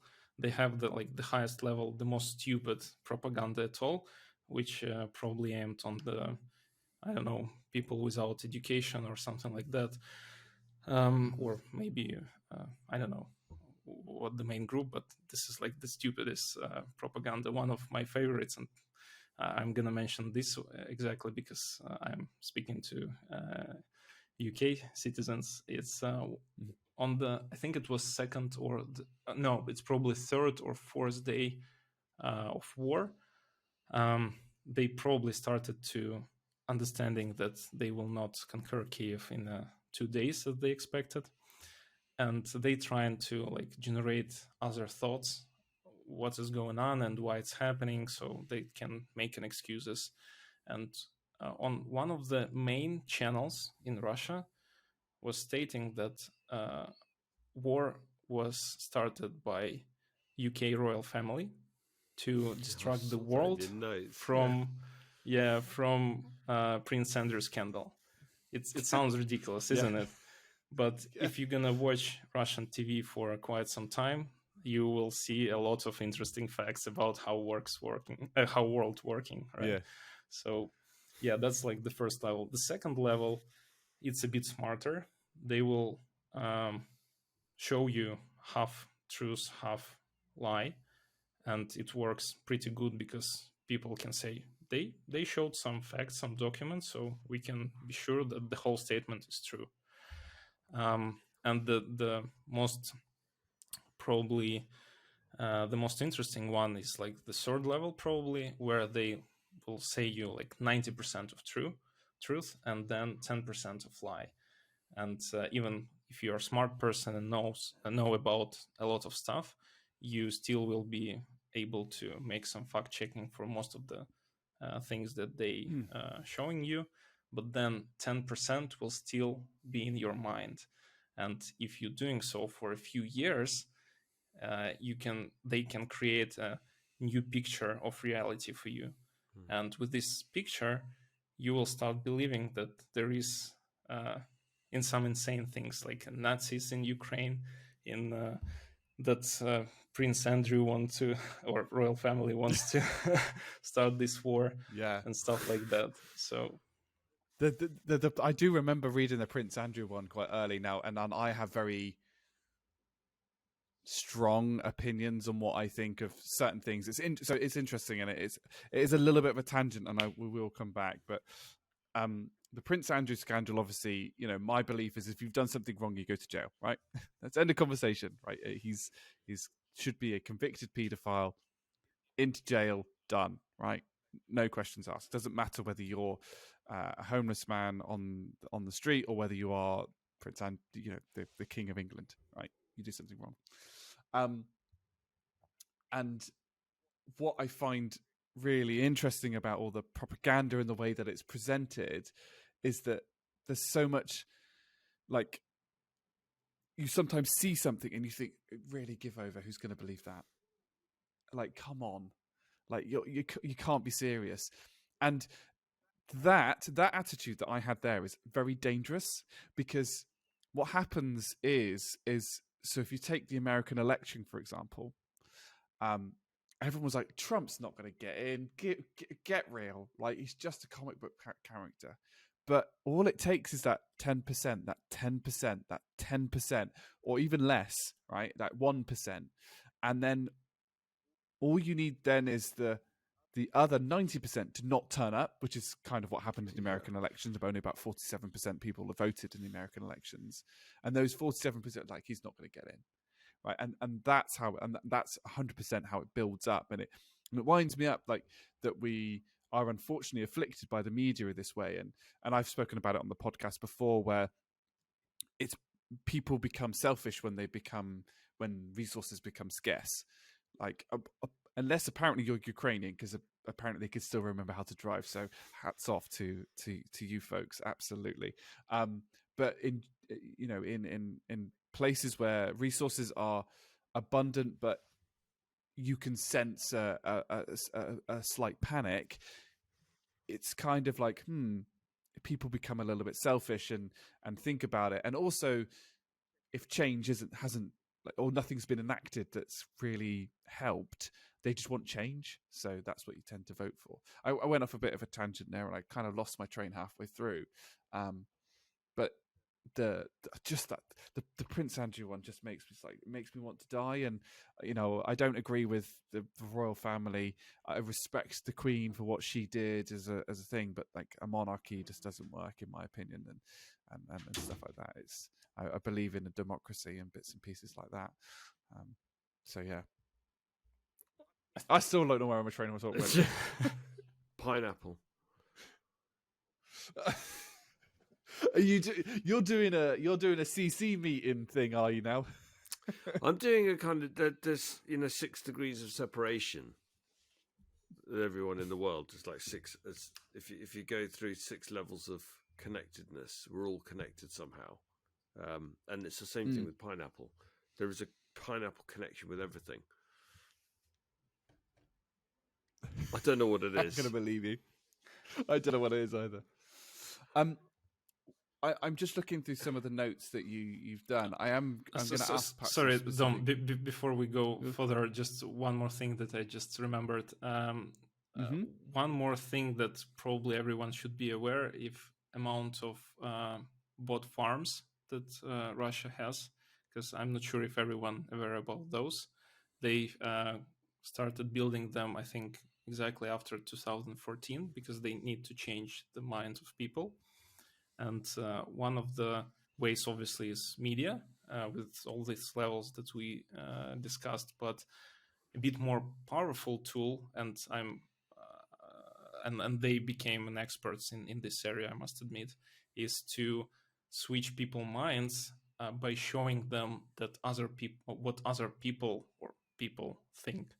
So they created those thousands of bots for Facebook mostly, but for other social media as well. And the thing is, probably you made it by yourself as well when you looking through the feed and reading some article or I don't know, anything on the Facebook. You probably interested about what people thinking about it and open the comment section where you have the most liked message and stuff like that. So what they are doing, they searching for specific topics on the web, then writing the comment and generate a lot of likes for this comment, so that you can believe that this is like the thought that most people agree with, and it will make a switch in your mind as well, that maybe this person is right. However, this person is a bot. And this is exactly... go on. It goes into the psychological phenomenon called confirmation bias. Yeah. The more people that agree with you, the more likely you are to present your opinions, or or feel comfortable in presenting your opinions. So if there is one person on the internet that out of 100 that believes that the Russia invasion is a correct thing, and they see a comment that agrees with them, they're more likely to be, yes, I agree. Yes, there's somebody here that else that agrees. Is confirmation bias, and then the churn from that in the psychological sense is someone else suddenly sees that they're in the minority, and when you're in the minority and you're influenceable, you might go, oh, maybe this Russian invasion is the right thing, sort of thing. That's kind of what their aim is to do. Yeah, it's all around psychological phenomenon called confirmation bias, about really trying to get people to confirm, and if they don't feel like they confirm, they're more susceptible to change.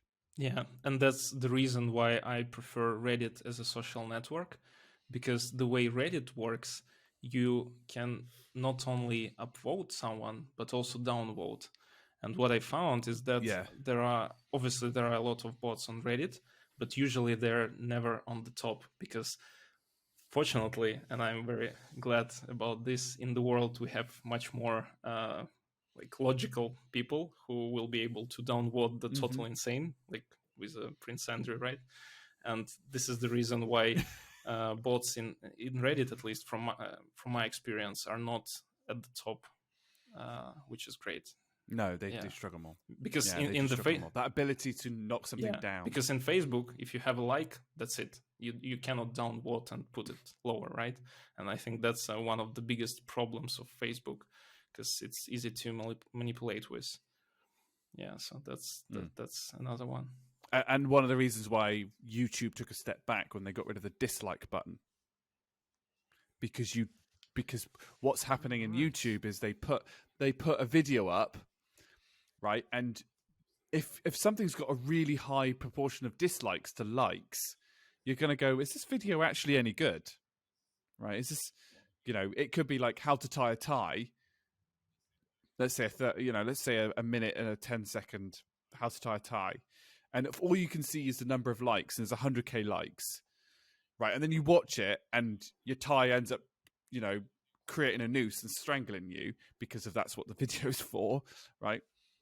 And if you could see the dislikes, yes, there may be 100k likes, but there's 40 million dislikes. You might be like, oh, maybe this isn't a good video because it's going to create a tie that's going to create a noose and strangle me. So it's that ability to have both sides of the opinion is really good. And because the internet is full of anonymity, you don't have to present who you are on the internet. You can be anybody. People generally feel more comfortable giving their opinions because there's no repercussions. It's one of the reasons why I hate the internet at times, despite how much I work on it. Jerry, you went and looked at something. Yeah, I was checking YouTube. Yeah, I looked at YouTube just to see. Yeah. It's interesting. And then it's funny, isn't it? Because you don't really... I don't have to worry about propaganda. It doesn't... Do you know what I mean? It doesn't... Yeah. I'm not in a situation where I have to worry about it or seriously think about... I do think about it, but it's fleeting. Basically because I just don't really believe... So this is controversial. I think that the kind of propaganda, it's very... I think for what's happening, for example, in Russia, because they're trying to... Putin's trying to generate as much support as possible, so it's very overt, and we can see it, and we have a different perspective on things. So you see the propaganda, and you think, oh yeah, that's. But actually, it does beg the question. For example, when we read the news in the UK, do people in other countries look at that and go, yeah, well, for example, something came out the other day about what was reported about what's happening in Iran. And there was a bit of an outrage on that because they said, it was being misrepresented. Not that there's not bad things happening there with the regime there, but it was the way that the media was reporting it. And if you don't have that context, how do you know any better? How do you know any different?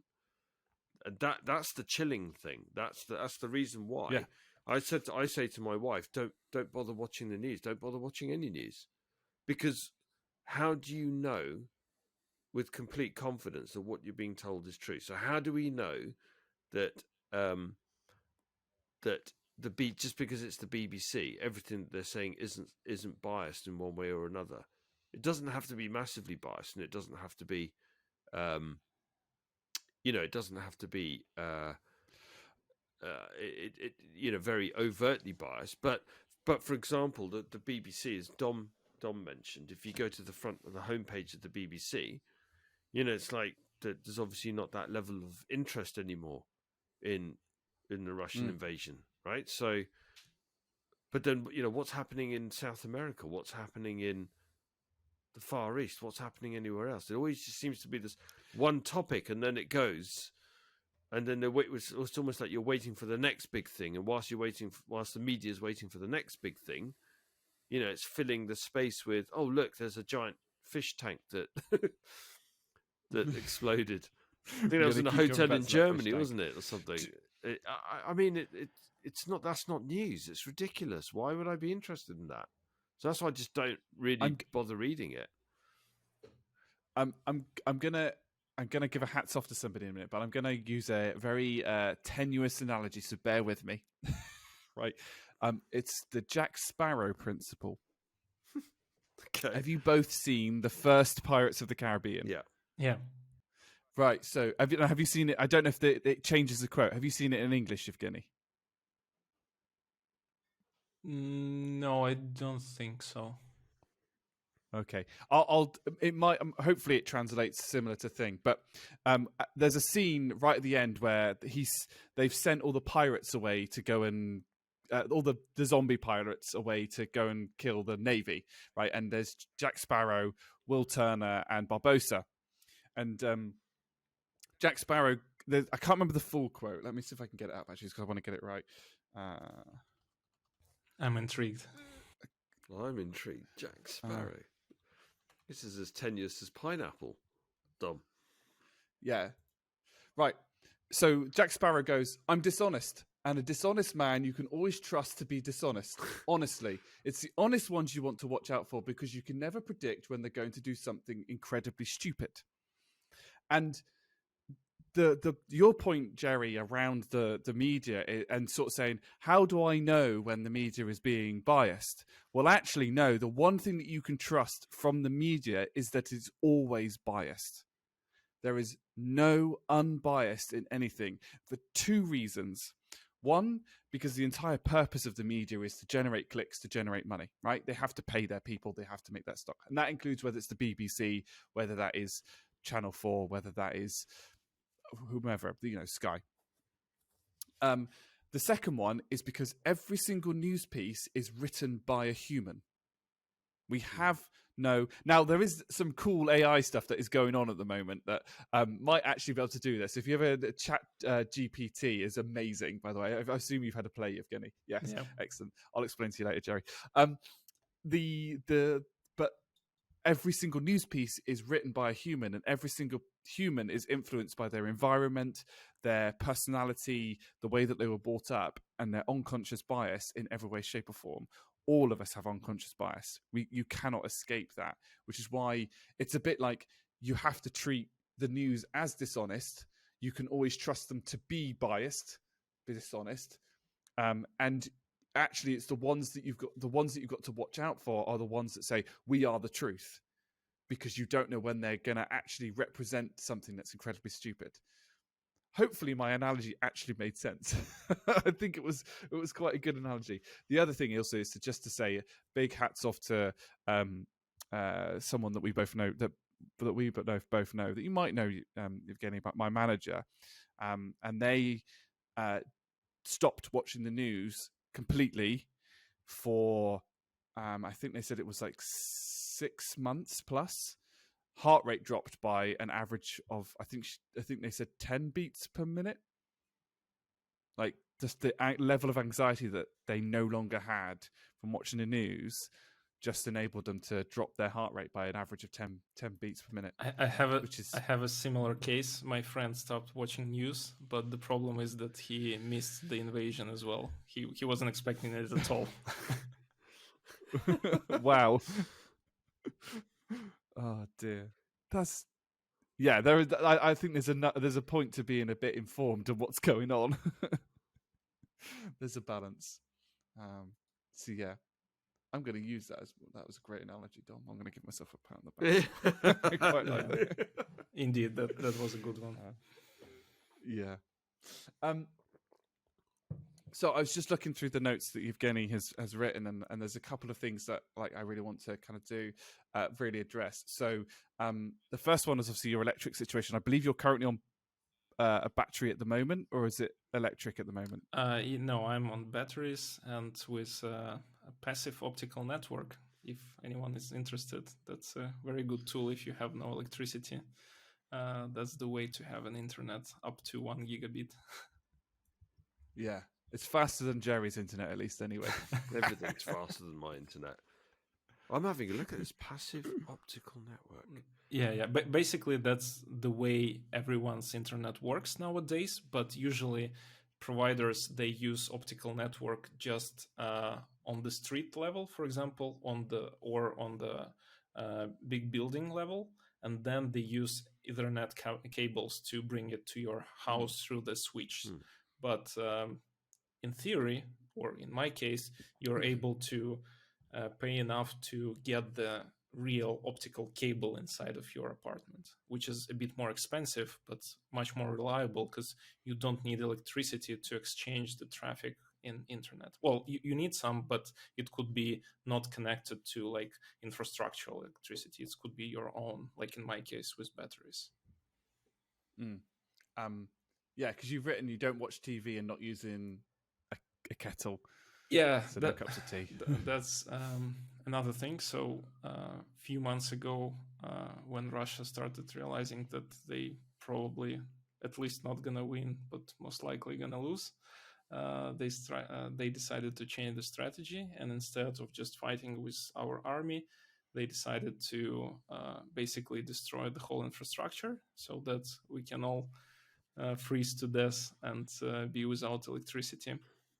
And again, spoiler alert, they failed, but partially had some success.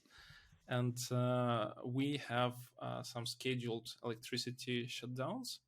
So, for example, right now I'm in the frame where I not supposed to have an electricity, but our engineers, and I want to say thank you to all of them. They're working like 24 hours per day, and they're rebuilding it quite fast. For those who watched the Family Guy series, have you watched them? There Yeah, I is love Family Guy. there is a series when I haven't watched this episode, but where the main character trying to blow the Amish building, and he like sending a grenade, it's exploding, and then Amish is trying to rebuild it like in a few seconds, and then he tries again. Yeah, so that's I've seen that episode. so that's exactly what's going on in Ukraine right now. So they trying to destroy our infrastructure. We're rebuilding it, and most of the time we have electricity, but some of the time we don't. And the problem is that because of the routing system, you need to adopt the load on the network. And there is a call for everyone. If you can, please reduce the amount of electricity that you are using to kind of help engineers to properly reroute the electricity from one area to another. So that's the reason why I'm not watching TV anymore, because I have a lot of good books to read, and this one of the good alternatives. And I'm not using a kettle, and washing machine I'm including only at night, because at night you have the lower traffic, if I can say so, and it's more safe in terms of load to use washing machine at night. So that's kind of my new rules. I'm going to ask, I can't remember the numbers, but you told me this is a real nerd engineer thing, Jerry, so I apologize in all of our listeners, but I'm going to share it with all the engineers because this fascinated me. Docker, what was Docker using? Oh yeah, I noticed that if I shut down Docker on my laptop, so it usually consumes from 10 to 15 watts per hour of electricity. So that's an interesting fact, and probably a hint to Docker developers to maybe take a look better into their performance. Yeah. So Docker itself uses between 10 and 15 watts per hour on top of like the normal resources. Yeah. So to compare, my 16-inch MacBook Pro uses from 30 to 50, and like Docker is like 30% of it, so it's huge. Yeah, which is really interesting because we on Wednesday we had a thing, and it was all about sustainability and what's the one thing that we use in all of our cloud services and things like that. We all use Docker on Kubernetes, so maybe to solve the sustainability problem, just bin off Docker and deploy some other way. But yes, Docker, like from experience, we can now sort of say it uses a lot of electricity that's probably not required. Well, that may be specifically Docker desktop. Yeah, well, to be fair, they do a lot of complex tasks, so probably 90% of it really needed. Yeah. But it fascinated me when you said that, to sort of say, wow. I was like, wow, that's really interesting to know that that's something that's going to ramp up, your resource usage and things like that. So that really fascinated me, and I'm absolutely going to share this with a bunch of engineers and be like, look at this is cool. Things like that. It's interesting, like some of the other bits that you've written down. It's there's kind of like there's a load of heartbreaking stuff, I think, with people obviously trying to sell his apartments, building bits and pieces to sell on the streets for donations to the army, and it always feels like that, or to me it feels like that those news stories where you go, look, it's really magical. A child has managed to raise £50,000 for their school, so the school, everyone in the school can have free school dinners. And it's a bit like, you shouldn't need to do that. Like, you should just have that anyway. But obviously, in these types of scenarios, people are, and it's something I want to talk about a little bit. Is I've never met a more awesome and patriotic bunch of people. Having spoken to a fair few Ukrainians over the last thing, that's what really impressed me. Yeah, thank you for kind words. But yeah, that's true. A lot of people trying to do as much as they can. And one of the stories that hit me the most, probably, it was a story about 80 years old grandpa who decided to sell his apartment and just donate everything from it to the army, because he said, like, I don't have like a big family. I probably not gonna live for any 40 more years, and I just want to make my impact because I cannot like join army, or I don't have like a salary to donate, etc. So that's a really generous step to do. And basically everyone, like literally everyone who I know, is like constantly donating and trying to spend as much money as they can on army. And one interesting fact for you or whoever listening is that a lot of people, especially in the Western countries, used to like donate, but in a humanitarian support, right? Because like for many people, it makes sense because you want to donate for something good, not for the weapon, because like weapon is like bad thing. But in our situation, it's not really like that, because the more we invest in weapon to defend ourselves, the less we need to spend on humanitarian support, right? Because if we have like more weapons to defend ourselves from the very first day, we wouldn't have to spend like billions on humanitarian support, because those people will still live in their apartments and they will not have to leave. Thousands will not be injured and dead and all of this stuff. And that's one of the phrases that one of our volunteers uses that I really like, that $1 invested in the weapons in Ukraine saves you $10 invested in humanitarian support. And yeah, I'm totally agree with that. It's a really interesting and for me, I like to, you approach things with kindness, but there is a point where thou must defend thy's castle, so to speak. Like, somebody trying to rob me, trying to break into my apartment, then yeah, that the damage that's going to cause longer term, if I'd spent, I don't know, £100 on a moat rather than like not having a moat, the damage that they could cause by stealing all my jewelry is more expensive than if I'd got the moat in the first place. It's the same. Like if I'd spent that tenner on insurance when my thing broke down, then it would have been fine. So I'm now interested totally get there. What kind of jewelry you have. Nah, that's for me to know, and you lot do not find out. I also don't have a moat because I live in a first floor flat. So. I was going to say. But I was trying to think of like perspective. I was trying to. Dom, get a moat. Jerry has a moat. I'll get you one for Christmas. You better hurry up. It's only 9 days away. You have to pole vault over the moat to get to your front door. Yeah.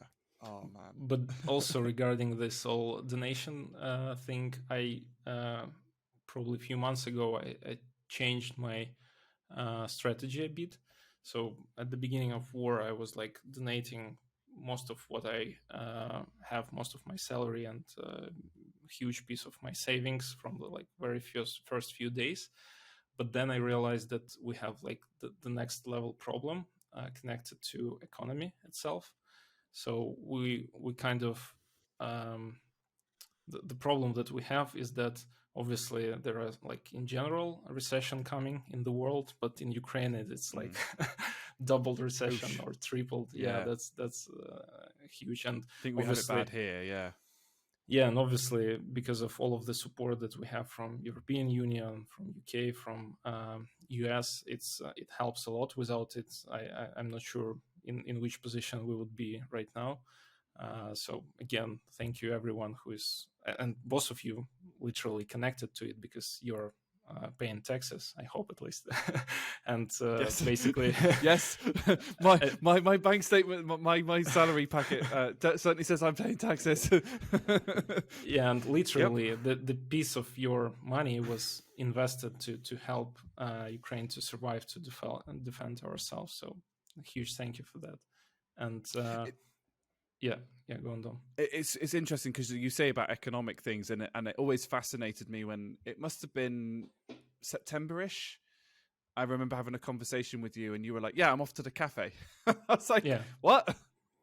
Yeah, and that's exactly. I think at the end of the summer, I realized that yes, we should invest in army and support with weapons and stuff like that. But at the same time, we shouldn't forget about the economy in general.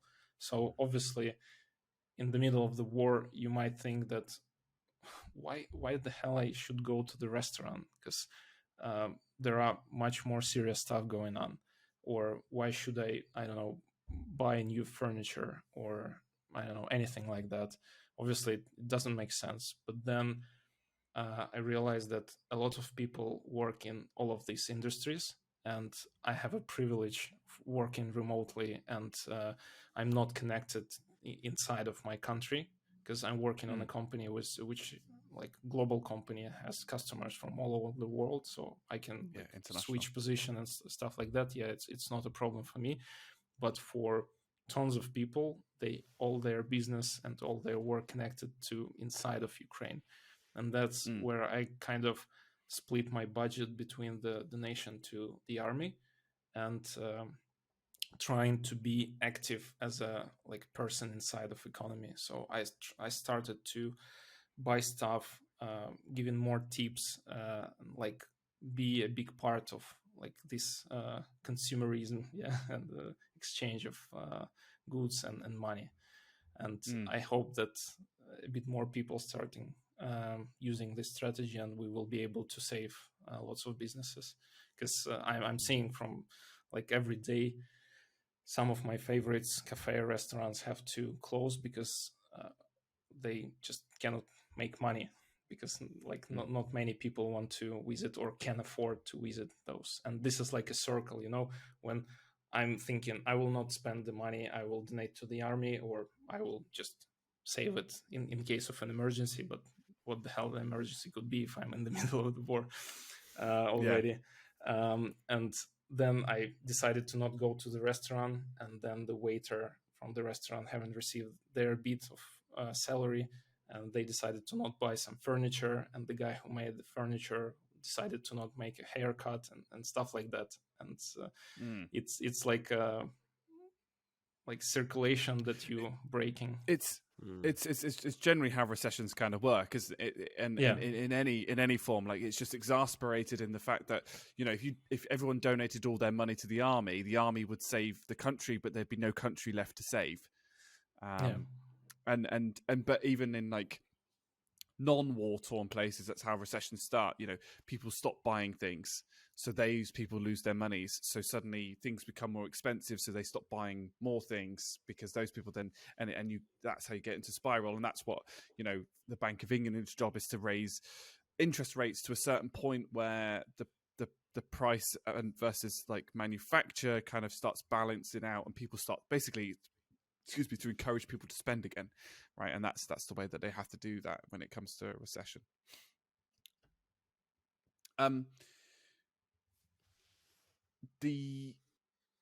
There is one here that I'm a bit like, surgery during an air alarm.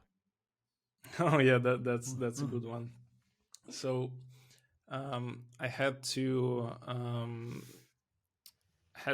have some kind of surgery or procedure, which because of my health state, and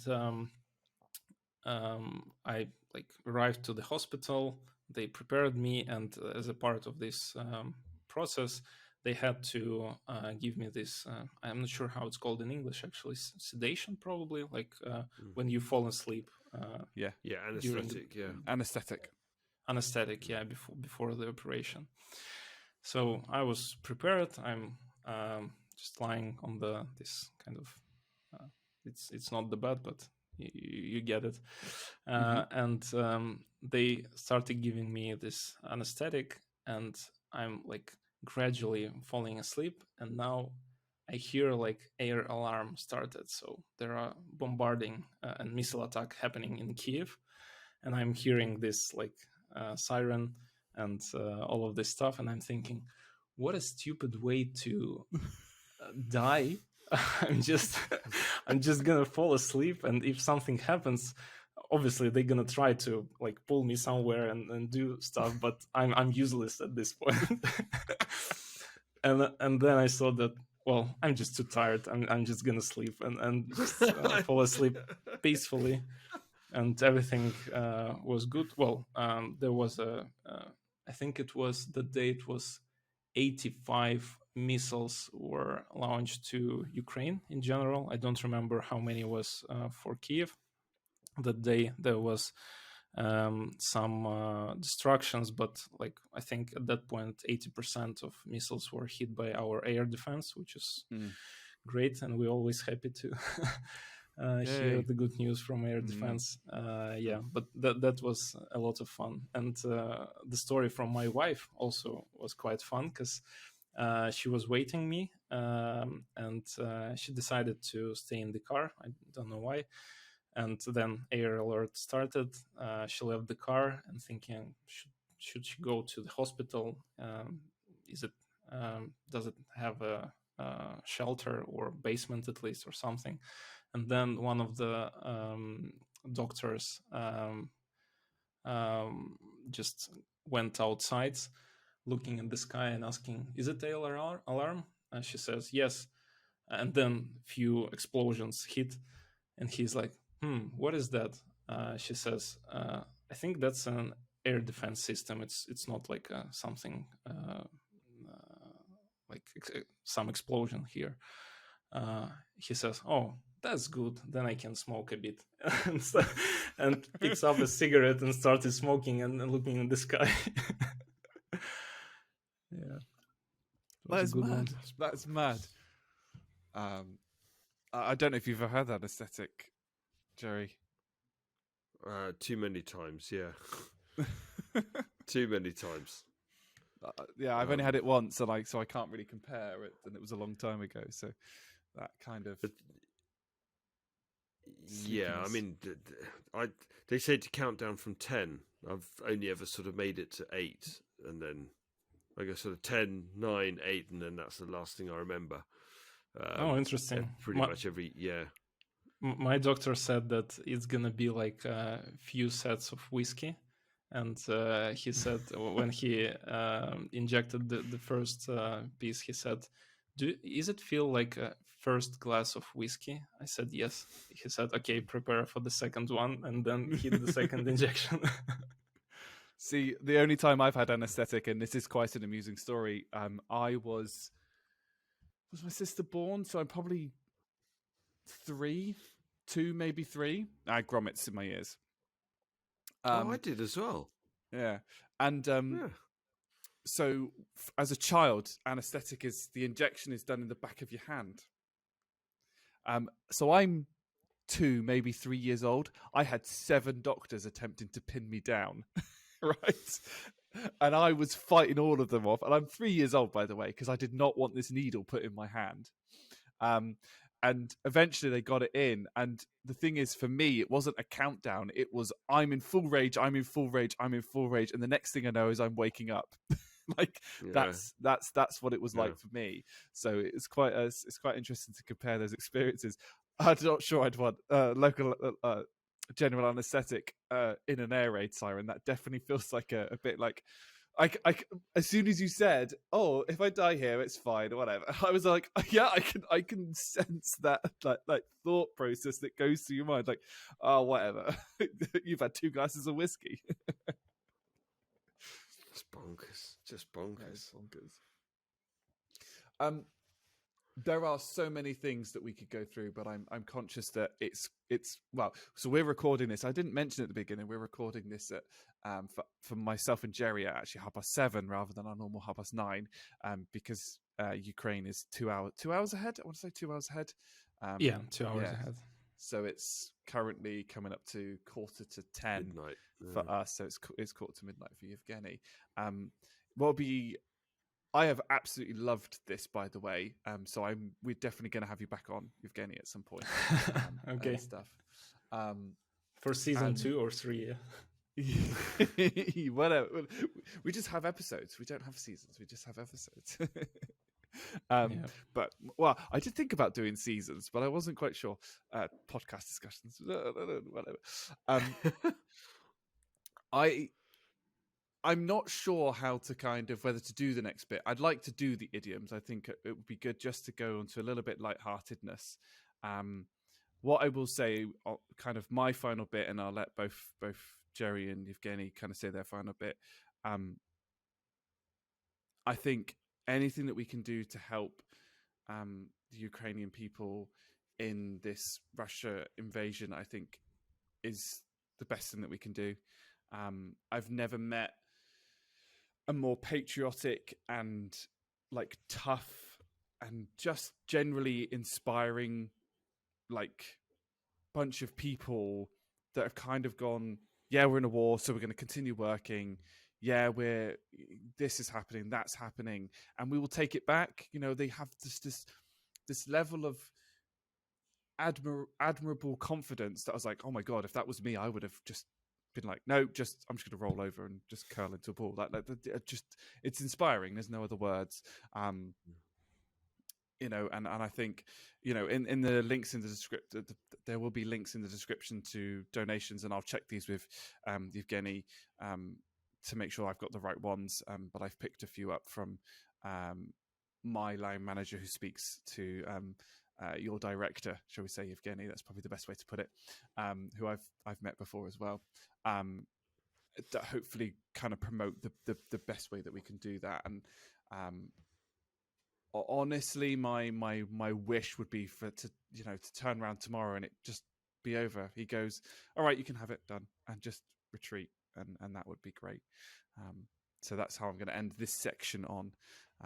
I'll hand over to Jerry, and then we'll let Yevhenii finish. Yeah, I'm a bit speechless, really. It's incredible to hear these stories, and just thank you for taking the time to share them with us and with our audience, Yevhenii. That's it's very sobering to hear all of this.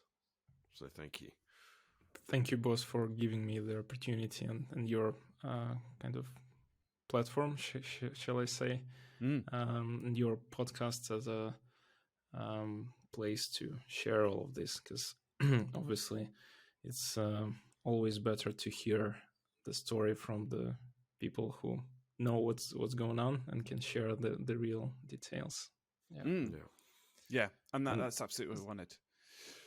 Yeah, and, right. and as a final kind of piece from me, I want to wrap up it like in a positive and not so positive at the same time. So just to kind of, since we started with how my morning started in the beginning of the big part of invasion, I wanted to describe how we get back to Bucha after 2.5 months.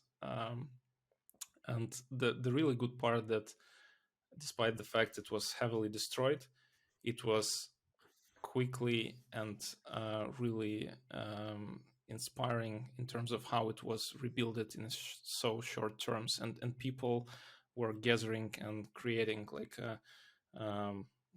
specific events with some music and other activities to like help to clear the streets, to build walls that was destructed and stuff like that. So everyone is super motivated to like not only like complain but fix stuff and help each other, and the amount of help between people is enormous, and I'm really glad about this. This is like a very good part, and I've seen a lot of good people during these 10 months, and I'm happy to be here in that time. How maybe it sounds weird, but at the same time, the reason why I'm not really believe that it may like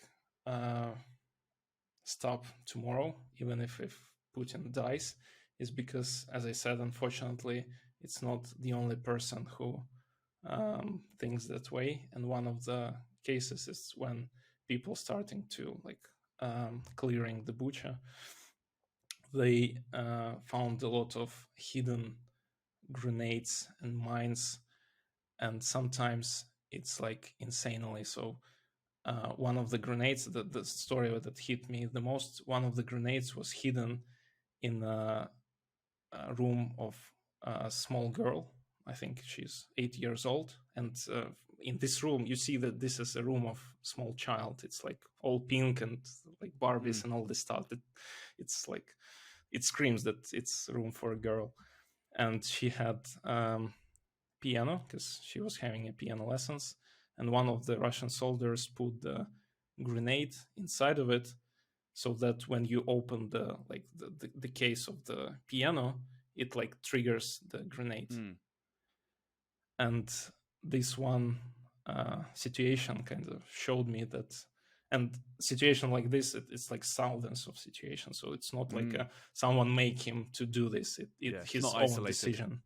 Yeah. And this is unfortunately the reason why I think it's not probably stop tomorrow. But as I said, the good part is that we're all motivated to rebuild and sort out this stuff. So I'm looking in a very positive, with a lot of positive vibes to the future. Yeah, it's kind of incredible.